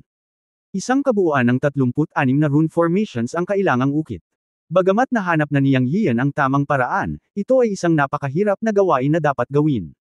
Ito, tumagal ng isang buong oras upang yukit ang huling rune. Kapag ang huling rune formation ay inukit, ang gitnang core formation ng buong lumilipad na bangka ay nagniningning ng maliwanag, at ito ay natapos sa wakas. Pero napagod din siya. Naupo siya sa lupa ng walang anumang imahe, at sinabi ng may maputlang mukha, nagtagumpay ang matandang iyo. Ngayon kailangan mo lang ay activate ang Killing Array. Pumunta at subukan kung gaano ito kalakas. Isa kang master ng Nascent Soul Realm. Maaari mong personal na pamahalaan ang array at idagdag ang lakas ng lahat sa lumilipad na bangka. Hanggat wala tayong makakasalubong na halimaw na hihigit sa iyo, sapat na yun para patayin ito. Si Yening ang may-ari ng lumilipad na bangka. Inukit niya ang mga rune ng pundasyon at nakipag-usap sa lumilipad na bangka. Alam niya ang pagkumpleto ng rune array ni Yang Yio na nakapatong dito sa unang pagkakataon, at alam niya kung paano ay activate ang Killing Array. Talagang nabigla siya sa mga pamamaraan ni Yang Yio at sa array na inukit at ipinatong niya dito. Nagpasalamat siya kay Yang Yio at hindi nag-atubili. Sa sandaling ito, naging magulo ang defense array ng lumilipad na bangka pagkatapos ng isang oras na pag-atake ng hangin at kulog na ibon. Karamihan sa totoong enerhiya ng lahat ay naubos din. Nagpanik ang ilang tao sa lumilipad na bangka. Sa oras na ito, kung ang Killing Array ay naisaaktibo, ito ay isang shot ng puso upang palakasin ang moral. Pagkatapos ay tumayo si Yening sa gitnang core at inactivate ang attack array. Puff, puff, puff. Huey, huni. Sa sandaling na-activate ang True Essence 1000 Killing Formation, ang lahat ng tunay na enerhiya ay nabago sa pinakamatigas at masculine na kapangyarihan, na nagmumula sa lumilipad na bangka sa lahat ng direksyon tulad ng enerhiya ng espada, at sumabog na parang libo-libong enerhiya ng espada. Ang tunog ng pag-atake ay sinabayan ng hiyawan ng hangin at kulog na mga ibon. Tumingin si Yang Yio sa light shield at nakita niya na ang hangin at mga kulog na ibon, bawat isa ay may kalahating metro ang haba ng katawan, ay nahulog na parang dumpling matapos tamaan. Matapos makita ang eksenang ito, sa wakas ay gumaan ang loob ni Yang Yio at ipinikit ang kanyang mga mata upang ayusin ang kanyang paghinga. Nang ipikit niya ang kanyang mga mata, narinig niya ang hiyawan ng lahat sa lumilipad na bangka, at nagliwanag din ang langit na orihinal na nakakubli. Nakita rin ni Yang Yio ang mga mata ni Ye Wuxian na bumagsak sa kanya, na may kaunting komplikadong maliit na bituin sa kaibuturan ng kanyang mga mata. Matagumpay siyang ngumiti sa kanyang puso, ikaw ang babaeng demonyo ay nasakop ng aking kaibigan, hehe. Siyempre, nagsasalita lang siya sa puso niya. Kung sinabi niya ito ng malakas, baka magalit itong babaeng demonyo. Tuwang-tuwa din si Yening at sinabing, Sir, nagtagumpay ka. Ito ay makapangyarihan, ito ay makapangyarihan. Maaari tayong magmadaling lumabas. Hahaha. Ang maputlang mukha ni Yang Yio ay natatakpan ng isang ngiti, at siya ay pumasok sa isang estado ng paglilinang. Nanghihina na siya ngayon at kailangan niyang gumaling. Sa maliit na atek, masayang tumawa si Yening. Sa oras na ito, sinabi ni Ye Wuxian, Tito Ning, pakihinaan ang iyong boses. Si Yang Yio ay nasa isang estado ng pagmumuni-muni at pagpapagaling. Lumingon si Yening at nakitang mapatla ang mukha ni Yang Yio. Awkward niyang sinabi, oo, hinaan mo ang boses mo. Ito ay aking kapabayaan. Pakiusap hilingin sa binibini na protektahan ang Ginoo. Kokontrolen ko ang hanay ng pagpatay at papatayin ang mga halimaw na ito. Kabanata 647, Mutated Wind at Thunder Demon King. Sa pagkakaroon ng hanay ng pagpatay, ang kapangyarihan ng lahat ng tao sa lumilipad na bangka ay natipon, at si Yening, isang master ng Nascent Soul Realm, ay personal na kinokontrol ito. Ito ay simpleng walang talo na harapin ang hindi mabilang na hangin at kulog na mga ibon. Pagkatapos ng ilang round ng pag-atake, isang landas ang naalis, at tila makakalabas sila. Naghiyawan ang lahat. Ang hangin at kulog na mga ibon ay nagkaroon din ng momentum na tumakas. Pagkatapos ng lahat, sa ilalim ng malakas na hanay ng pagpatay, ang hangin at mga kulog na ibon na pinatay ng hanay ng pagpatay ay nahulog sa malaking bilang, kaya normal na tumakas. Ngunit sa oras na ito, tumunog ang isang mahabang sipol na tumusok sa eardrums. Umuungol. Kitang-kita na ang mahabang sipol na ito ay iba sa sigaw ng ordinaryong hangin at kulog na ibon. Pagkatapos ay nakita ng lahat na ang hangin at kulog na mga ibon na orihinal na tatakas ay nagtipon muli pagkatapos ng mahabang sipol na ito, at hindi nagtagal ay pinalibutan muli ang lumilipad na bangka, at sa pagkakataong ito ay lalo silang nabaliw kaysa dati, halos parang mga gamo-gamo sa apoy, at direktang tumama sa lumilipad na bangka. Ang mahabang sipol ay parang sungay para sa isang hari at general para tawagin ang kanyang mga kawal na salakayin ang lungsod. Kaya't ang hangin at kulog na mga ibon na orihinal na maghihiwa-hiwalay ay naging mas agresibo. Isang mas nakakatakot na eksena ang lumitaw. Umuungol. Nang tumunog ang pangalawang mahabang alulong, lumitaw ang isang halimaw na ibong kulog na hangin na may haba na 3 metro. Hindi tulad ng kulay abo-itim na katawan at mga mata ng ordinaryong Wind Thunderbird, Itong Wind Thunderbird ay ganap na puti ng nyebe, kasama ng mga puting ulap sa itaas ng kalangitan, na may malabong pattern sa katawan nito, at isang sungay na kasing kapal ng braso ng sanggol, isang talampakan ang haba. Ang mga mata nito ay kakaibang pula ng dugo, at ang mga pakpak nito ay 1.5 beses ang haba ng katawan nito, mga 9 metro ang haba. Ang mga hita nito ay natatakpan ng puting kaliskis, at ang mga kuko nito ay parang dahon ng cattail. Ang mga kuko nito ay kapareho ng kakaibang pula ng dugo gaya ng mga mata nito, na parang nabahiran lang ng dugo. Mayroon itong 5 daliri, isa pa kaysa sa ordinaryong Wind Thunderbird. Sa pangkalahatan, ang malaking Wind Thunderbird na ito ay mukhang napakakul at maganda, ngunit alam ng lahat sa sandaling ito na ang kakaibang Wind Thunderbird na ito ay isang halimaw na nagbabanta sa buhay. Pagkaraang humiyaw ng mahabang sigaw ang puting nyebe na Wind Thunderbird, kumikislap ang mga pakpak nito, at mabilis itong lumapit mula sa malayo, na may bilis na kasing bilis ng kidlat na tumatagos sa kalangitan. Huminto ito at umabot ng 10 metro sa harap ng lumilipad na bangka. Bigla nitong ibinuka ang bibig, ungol. Sa dagandong na parang kulog, lumabas sa bibig nito ang 3 metrong haba ng talim ng hangin. Sa mata ng lahat, talagang may halong kidlat sa talim ng hangin na ito. Boom! Isang nakakabinging tunog ang tumunog, parang meteorite na tumatama sa bundok, at gumuho ang bundok. Siyempre, ang pag-atake na ito ay hindi isang meteorite na tumama sa isang bundok, ngunit ang pag-atake ng malaking Wind Thunderbird na ito na tumama sa lumilipad na bangka. Ang libu-libong sobrang yang at malakas na tunay na puwersa ng chi na ibinubuga ng lumilipad na bangka ay walang epekto sa malaking Wind Thunderbird na ito. Saan man dumaan ang talim ng hangin mula sa bibig nito, ang tunay na pag-atake ng chi ay direktang sumangga tulad ng tubig na nakakaranas ng mataas na temperatura. Ang mahigit 3 metrong haba ng talim ng hangin ay hindi napigilan at malakas na tumama sa lumilipad na bangka.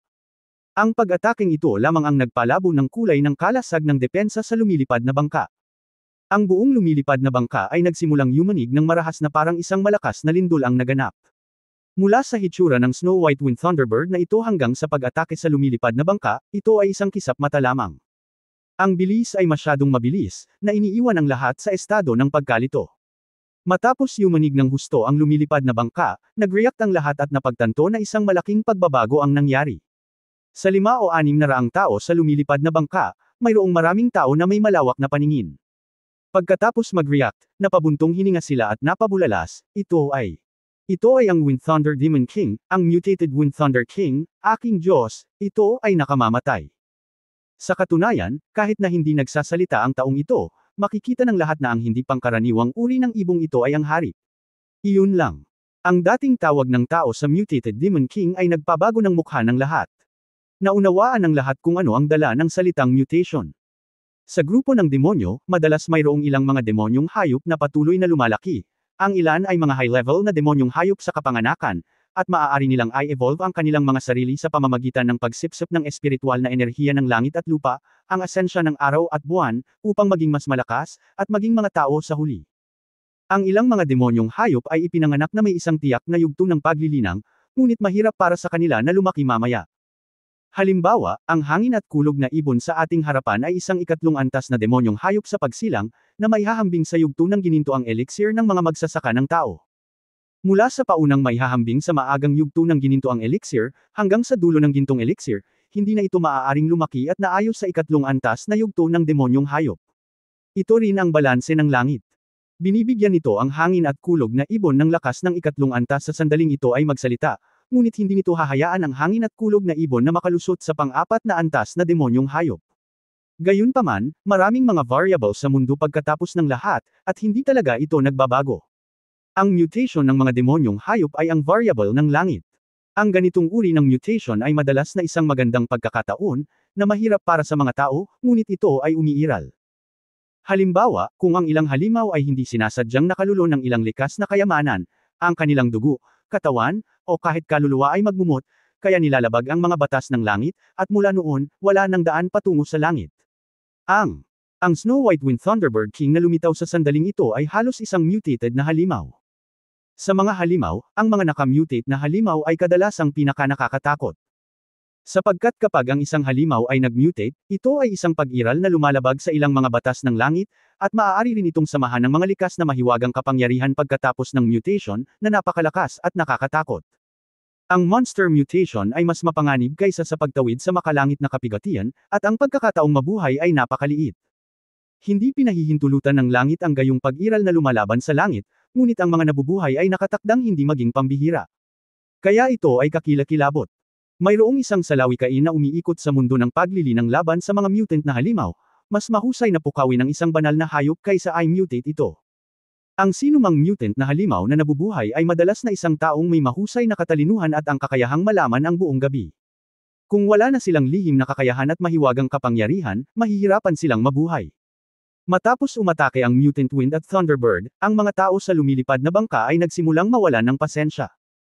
May sumigaw, tapos na, lumitaw na ang mutant monster, tapos na, dali-dali mong buksan ang depensa at gusto kong lumabas, ayoko nang maghintay dito para mamatay. Oo, buksan mo ang depensa, gusto ko ring lumabas. Iyon. Pinatunayan ng mga katotohanan na ang negatibong enerhiya ay kumakalat ng pinakamabilis. Ilang sandali pa, sumigaw ang lahat sa lumilipad na bangka para buksan ang depensa at makatakas. Sa kanilang opinyon, ang mutant monster ay makapangyarihan at nakakatakot, at imposibleng labanan ito. Higit pa rito, may makapal na ordinaryong hangin at kulog na ibon sa likod ng Mutant Wind at Thunderbird. Maaga o huli, ang depensa ng lumilipad na bangka ay masisira, at walang kabuluhan ang Dumb Eye Kit dito. Sa halip na gawin ito, mas mahusay na kunin ang pagkakataon upang makatakas. Kung magkahiwalay na makakatakas ang lahat, maaari nilang laging makabangga si Yunki. Ang mapalad ay mabubuhay, at ang malas ay mamamatay. Kasabay ng pag-atake ng Mutant Wind Thunderbird sa lumilipad na bangka, nabalisa rin si Yang Yiyo ng napakalaking ingay at pagyanig, at nagising mula sa kanyang pagmumuni-muni. Buti na lang at naka-recover na siya. Bilang. Sa sandaling imulat niya ang kanyang mga mata, nakita niya ang puting Snow White Thunderbird. Pagkatapos ay narinig niya ang mga talakayan at hiyawan ng mga tao sa lumilipad na bangka. Natural na alam ni Yang Yiyo ang tungkol sa mutant monsters. Alam niya kung gaano kalakas ang mga mutant monsters, at naging solemn na ang kanyang mukha. Tumingin siya kay Yening at sinabing, sigurado ka bang kaya mong harapin itong Mutant Wind Thunderbird, Old Ye?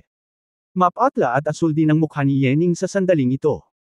Nang marinig ang tanong ni Yang Yiyo, mapait niyang sinabi, mula sa pag-atake ngayon lang, ang Mutant Wind Thunderbird ay maihahambing sa pinakamataas na lakas ng maagang nascent soul.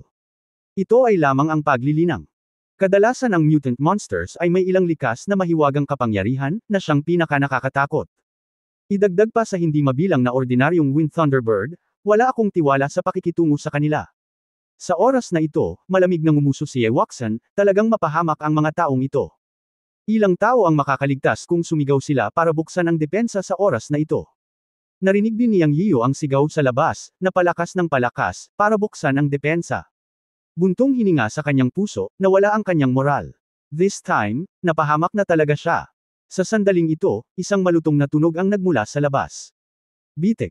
Ito ay tunog ng kulog at kidlat. Nako, ang halimaw na ito ay may talento talaga sa katawan. Hindi ko inaasahan na kulog at kidlat pala. Hindi, ito ay ang pagsasanib ng kulog at kidlat at mga talam ng hangin. Sigaw ni Yening. Tumangala si Yang Yiyan at nakitang ang mutated wind at Thunderbird ay napaliligiran nga ng kidlat sa sungay sa ulo nito, na bumubuo ng isang kulog at kidlat na higit sa 13 metro ang haba. May hangin na umiikot sa paligid ng kulog at kidlat, at tila ito ay gumagawa ng isang malaking paggalaw. Ang palakas ng palakas ang hiyawan ng mga tao sa lumilipad na bangka. Umuungol. Sa dagandong na yumanig sa mundo, sabay na narinig ang kulog at kidlat. Boom, crack. Mahigit 3 metrong kidlat ang biglang bumusina mula sa sungay sa ulo ng mutated wind at Thunderbird, at mabilis na sumugod patungo sa lumilipad na bangka. Nagbago ang mukha ni Yening at sumigaw siya, Miss, naon ko na rin ang depensa. Bilasan mo na ni Mr. sa suntok na ito, nasira ang depensa ng lumilipad na bangka. Kabanata 648 Yang Yiyan, naghahanap ka ba ng kamatayan? Sa sandaling matapos magsalita si Yening, binuksan niya ang depensa ng lumilipad na bangka, at lahat ay tumakas sa lahat ng direksyon. Ang 3 metrong pag-atake ng Mutant Wind at Thunderbird ay nahulog din sa lumilipad na bangka. Bang, nawala ng balanse ang buong lumilipad na bangka sa ilalim ng pag-ataking ito at biglang lumiko sa gilid. Ang mga hindi nakatakas sa isang iglap ay itinapon palabas ng lumilipad na bangka. Sina Yang Yiyan at Ewoksang ay nagmamadaling lumabas. Lahat sila ay mga magsasaka ng Jindan, at ang paglipad ay isang pangkaraniwang bagay para sa kanila. Ang 6 na tagasunod ni Ewoksang ay sumugod din sa isang iglap at sinundan ng malapitan si Ewoksang. Sa sandaling lumipad sila palabas ng lumilipad na bangka at nasa hangin sa labas, lahat ay kinubkob ng hindi mabilang na hangin at kulog na mga ibon. Ito ang kaso para sa lahat. Sa oras na ito ay nakasalalay sa kanilang sariling paraan. Ang mga may lakas at kayamanan ay maaaring tumakas, at ang mga walang lakas at kakayahan ay papatayin at kakainin ng hangin at mga kulog na ibon. Sina Yang Yian at Ye Wuxian ay nagmamadaling lumabas na may hawak na dragon-slaying sword sa kanilang mga kamay, at ibinaba ang kanilang mga kamay upang pumatay. Sa ilalim ng makapangyarihang totoong Qi, ang antas ng cultivation ni Yang Yian ay hindi isang bagay na kayang tiisin ng ordinaryong yugto ng Jindan kahit na hindi niya ginamit ang Xuanhuang sword. Ano pa? Iniisip niyang ang tungkol sa pagpatay sa kanyang puso, at ginamit niya ang totoong Qi at Xuanhuang sword energy sa sandaling iwagayway niya ang kanyang espada. Ang paparating na hangin at kulog na ibon ay direktang naputol at nahulog sa ilalim ng kanyang dragon-slaying sword. Siyempre, ito rin ay dahil nakaharap siya sa hangin at kulog na ibon na katumbas ng junior level ng ikatlong order. Kung ito ay isang huli na yugto o mahusay na pagiging perpekto, maaaring hindi ito napakadaling pumatay. Ngunit pagkatapos ay muli, sa mga hindi mabilang na hangin at kulog na ibon, ang hangin at kulog na mga ibon ng mahusay na antas ng pagiging perpekto ay pagkatapos ng lahat ng isang minorya, at ang mga halimaw na ibong ito ay mga nilalang na may limitadong karunungan, at sila ay mabangis na mga hayop. Sa mga halimaw, may mga likas na espiritual na halimaw at mabangis na halimaw. Ang mga espiritu ay yaong mga halimaw na ipinanganak na may espiritualidad at maaari lamang lumaki, at ang mga mabangis na halimaw ay parang mga ibong hangin at kulog, na hindi matalino ngunit may malupit na ugali. Nakita rin ni Yang Yian mula sa gilid ng kanyang mata na isang mahabang letigo ang lumitaw sa kamay ni Ye Wuxian. Sa katunayan, ito ay mas mukhang isang malambot na baging na may maliliit na berdeng dahon na tumutubo dito, ngunit ito ay naglabas ng nakakatakot na hininga. Walang duda na ang mahabang letigo sa kamay ni Ye Wuxian ay isa ring kamanghamanghang magic weapon. Inihagis niya ang mahabang letigo at palaging tinatamaan ng isang letigo ang Wind Thunderbird, na agad na magpapausok sa Wind Thunderbird. Sa malalang kaso, direktang sasabugan ni Ye Wuxian ang katawan nito at gagawin itong bola ng dugo. Nang makita ang kapangyarihan ng mahabang letigo sa kamay ni Ye Wuxian, hindi mapigilan ni Yang Yian na kiligin. Palihim niyang sinabi sa kanyang puso, "Oh my God, napakalakas ng babaeng demonyong ito, mas mabuting buksan ko ang aking mga mata sa hinaharap." Kapag nag-iisip sa kanyang puso, hindi maiwasan ni Yang Yian na ilayo ang kanyang sarili kay Ye Wuxian. Medyo natakot siyang at naapektuhan ng letigo sa kamay ni Ye Wuxian. Pero ang kinatatakutan mo ay magkakatotoo. Sinabi ni Ye Wuxian, "Young Master Yang, maaari ka bang lumapit sa akin? Hindi kita maaalagaan kung kinubkob ka ng mga halimaw na ibon. Magiging merienda ka lang para sa hangin at mga ibong kulog." Sa isip ni Ye Wuxian, siya ay isang Jindan Great Perfection Cultivator kung tutuusin. Mayroon din siyang kayamanan na ibinigay ng ninuno ng pamilya Ye ang Thousand Leaf Whip. Sa 6 na master sa huling bahagi ng Jindan period, hindi mahirap para sa kanya na magmadaling lumabas. Si Yang Yian ay isang Jindan mid-stage cultivator kung tutuusin. Sa kanyang mga mata, sa harap ng hindi mabilang na hangin at kulog na mga ibon, ang mga taong tulad ni Yang Yian ang magdurusa. Anyway, hindi ko alam kung bakit napaka-espesyal ni Yang sa puso niya, at ayaw niyang masaktan siya. Tungkol naman sa lakas ni Yang Yian na pumatay kay Shu Qi, ang yumaong Jindan, sa challenge stage ng Sanshio City noong nakaraan, hindi niya ito pinansin. Isang tao ang haharap kay Shu Qi, ngunit ngayon ay nahaharap siya sa hindi mabilang na mga ibon na halimaw. Ang mga pinakamahina ay maihahambing sa mga magsasaka ng tao sa gitnang panahon ng Jindan, at may mga halimaw na ibon na maihahambing sa dakilang kasakdalan. Ang pagprotekta kay Yang Yian ay isang likas na pag-uugali. Nang marinig ni Yang Yian ang mapanghamak na salita ni Ye Wuxian, nakaramdam siya ng matinding panlulumo. Paanong hindi niya narinig na itinuturing siya ni Ye Wuxian bilang isang pabigat? Siya, gustong sumigaw, "Kuya, hindi ko kailangan ng proteksyon." Gayunpaman, sa kabaligtaran ng pag-iisip tungkol dito, nilunok ito pabalik ni Yang Yian. Ano man ang mangyari, naiintindihan niya na nag-aalala si Ye Wuxian sa kanyang kaligtasan at nag-aalala na siya ay kainin ng hangin at kulog na ibon. Sa buhay, isang pagpapala ang mag-alala at magmalasakit sa iba. Sa puso ni Yang Yian, ito ang magiging pagpapalang nalinang niya sa kanyang nakaraang buhay, at hindi niya ito dapat pabayaan. Agad siyang lumingon kay Ye Wuxian at nag-transform. Sa oras na ito, walang tigil na iwinagayway ni Ye Wuxian ang mahabang letigo sa kanyang kamay, at sinabing hindi lumilingon, "Sumunod ka sa akin, magmadali tayong lumabas." Okay. Diretsyong tumanggo si Yang Yian. Palibhasa'y napapaligiran ng mga halimaw, kailangan pa niyang sumugod muna palabas, at alam din niyang hindi siya maaaring mag-antala sa oras na ito. Sa kabilang banda, si Yening ay nasa lumilipad na bangka. Medyo nag-aalala pa rin si Yang Yian kay Yening. Sino ang nakakaalam na sa sandaling ito, ang lumilipad na bangka ay kumikinang ng maliwanag at mabilis na lumiit, at pagkatapos ay lumulutang si Yening sa hangin hawak ang sinaunang espada. Anyway, walang tao sa flying boat, kaya niligpit niya ang flying boat kahit maliit lang. Pagkatapos ay sumulyap si Yening kay Ye Wuxian. Habang kumikibot ang mga mata ni Yang Yian, nakita niyang hindi rin lumapit si Yening. Itinaas niya ang kanyang kamay at ibinato ang dalawang espada sa hangin at kulog na ibon sa harap ni Ye Wuxian. Ang dalawang tila random na mga espada ay naramdaman ni Yang Yian bilang isang malakas na pagbabago-bago ng tunay na enerhiya, at mayroong isang malakas na kapangyarihan ng kaluluwa sa kanila. Puff puff puff. Huni-huni. Sa ilalim ng dalawang espada ni Yening, ang hangin at kulog na mga ibon na hamarang kay Ye Wuxian ay walang kinikilingan, at ang lahat ng kanilang mga katawan ay napunit at nahulog. Ngunit sila ay napatay ng lakas ng espada ni Yening at naging mga piraso ng karne, at pagkatapos ay lumitaw ang isang 3 metrong lapad na agwat at direktang pinahaba ang pagkubkob ng hangin at mga kulog na ibon. Miss, mauna na po kayo. Matapos sumigaw si Yening kay Ye Wuxian, agad siyang tumalikod at ibinaba ang kanyang espada, dahil sinugod siya ng Mutated Wind at Thunder Demon King. Nang makita kung gaano kalakas si Yening, nawala ang pag-aalala ni Yang Yian, at palihim niyang sinabi, talagang makapangyarihan ang mga master ng Nascent Soul Realm. Maaari nilang gamitin ang kapangyarihan ng kaluluwa upang pagsamahin ang tunay na chi sa pag-atake. Sa ganitong paraan, nakakandado ang hininga, at mahirap makatakas. Fair na.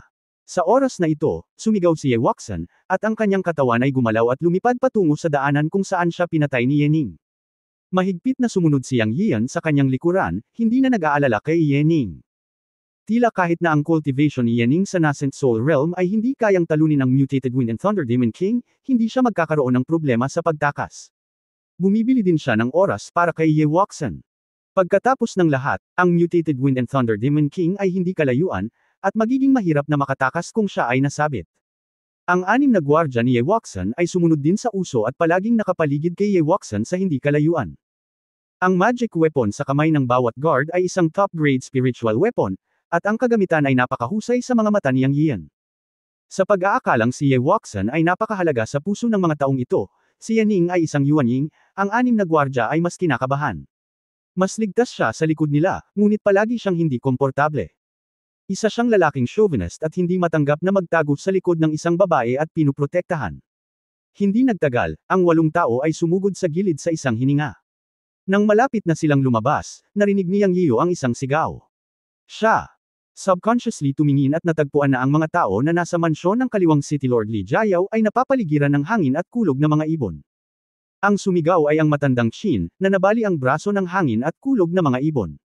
Sa oras na ito, sinabi ng katwiran kay Yang Yiu na isang hakbang na lang siya mula sa paglabas at ligtas na siya. Hindi niya dapat pansinin ang mga taong ito, ngunit palagi niyang nararamdaman na kung aalis lang siya, magiging sobrang depressed siya. Pagkatapos ng lahat, lahat sila ay nagsama-sama. Bagamat kakakilala lang nila, magkakilala rin sila. Bilang karagdagan, kung gusto niyang manirahan sa Sanshio City sa maikling panahon, o maging isang tamang Panginoon ng lungsod, kinakailangan na iligtas ang mga taong ito. Sinabi ng kaliwang Panginoon ng lungsod na si Li Jiayao na ang 6 na taong ito ay pawang mula sa matandang tribo ng Tu ng Sanshio City, at sila ay may prestihiyo. Kapag siya ay naging Panginoon ng lungsod sa hinaharap, kakailanganin niya ang suporta ng mga taong ito. Mabilis na bumaling ang isip ni Yang Yiu, at nagpasya siyang iligtas sila. Bagamat siya ay nasa gitnang yugto ng Jindan cultivation, mayroon pa rin siyang backup na plano kapag nakaharap sa hangin at kulog na ibon. Ang pamamaraan ng pagkontrol ng kidlat ay maaaring magkaroon ng malaking kalamangan dito. Kaagad, gumalaw ang kanyang isip, at ang sandata ng araw at buwan ay nasa kanyang katawan, at ang pilak na liwanag ay kumislap sa kanyang kanang kamay. Pagpili ng mga bituin, pangingisda para sa buwan. 2 mahiwagang kapangyarihan ang inilunsad, at ang Dragon Slaying Sword sa kanyang kaliwang kamay ay ibinaba. Boom! Shoo! Isang mapurol na tunog ang tumaas, na sinabayan ng mga hiyawan ng hangin at kulog na ibon. Kaagad, nabuksan ang isang puwang sa pagkubkob ng 6 na tao. Pumunta ka! Sumilip si Yang Yiu at tinaga gamit ang kanyang espada, sumisigaw kay Lao Qin at sa iba pa. Ang 6 na tao ay nawalan ng pag-asa. Naubos na ang chi sa kanilang mga katawan upang suportahan ang lumilipad na bangka. Pagkatapos nilang sumugod sa lumilipad na bangka, sila ay napagod. Sila ay kinubkob ng hindi mabilang na hangin at kulog na mga ibon at hindi sila mapatay. Nang halos mawalan na ng pag-asa ang 6 na tao, hindi nila inaasahan na sasagipin sila ni Yang Yiu. Wala silang oras para magpasalamat. Nagmamadaling lumabas ang 6 na tao.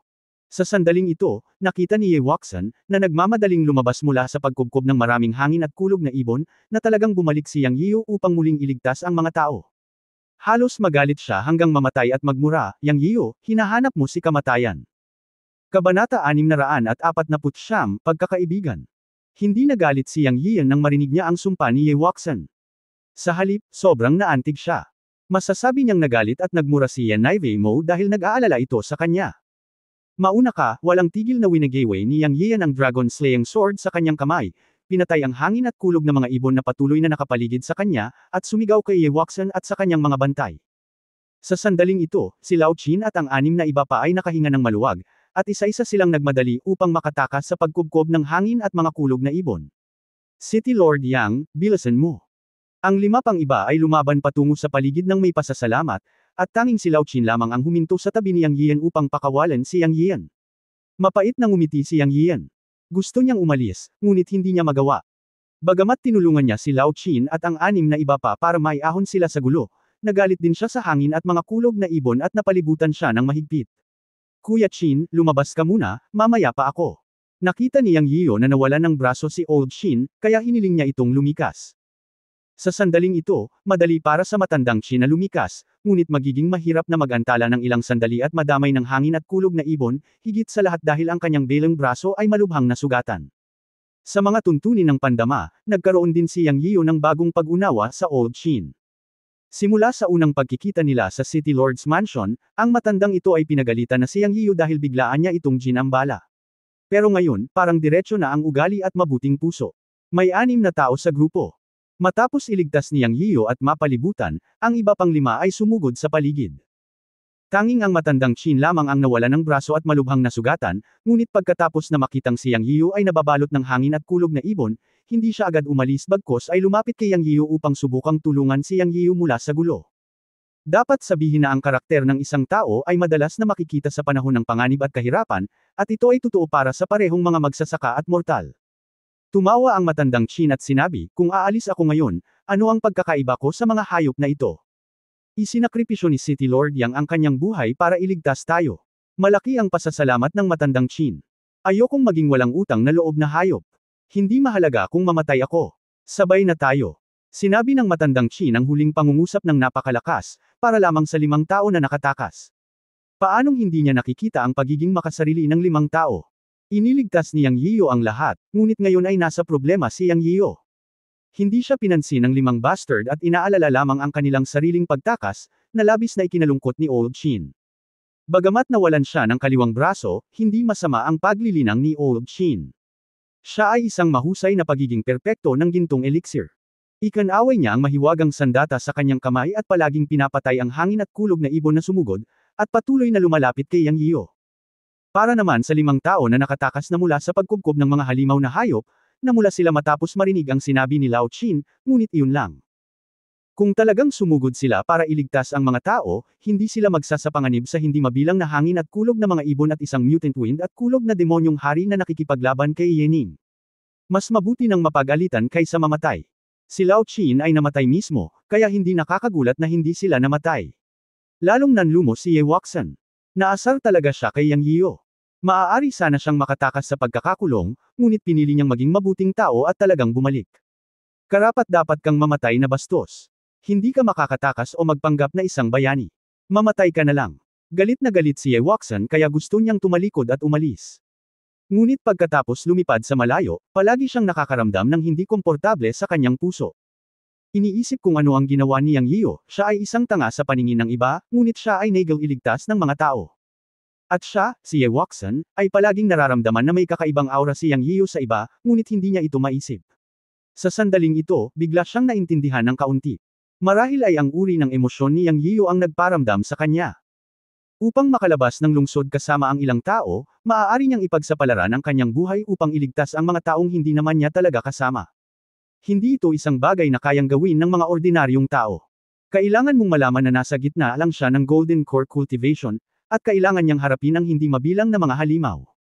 Ngunit pumunta pa rin siya upang iligtas ang mga tao. Naisip ni Ye Waxan na kung siya ay nasa problema, si Yang Yiyo ay ililigtas siya sa ilang sandali, tama ba? Ayon sa ugali ng bastard na ito, dapat siya. Sinabi ni Ye Wuxian sa kanyang sarili, at pagkatapos ay lumingon sa 6 na gwardya sa paligid niya at sinabing, sumunod ka sa akin upang iligtas ang mga tao. Miss. Biglang nagbago ang mukha ng 6 na gwardya. Sa wakas ay lumaban na sila sa tulong ni Yening. Ngayon ang binibini ay babalik para kay Yang Yiyu na hindi alam ang taas ng mundo. Ito ay mahirap takasan. Kung bumalik sila, makakalabas pa kaya sila. Sabik na sabik ang 6 na gwardya.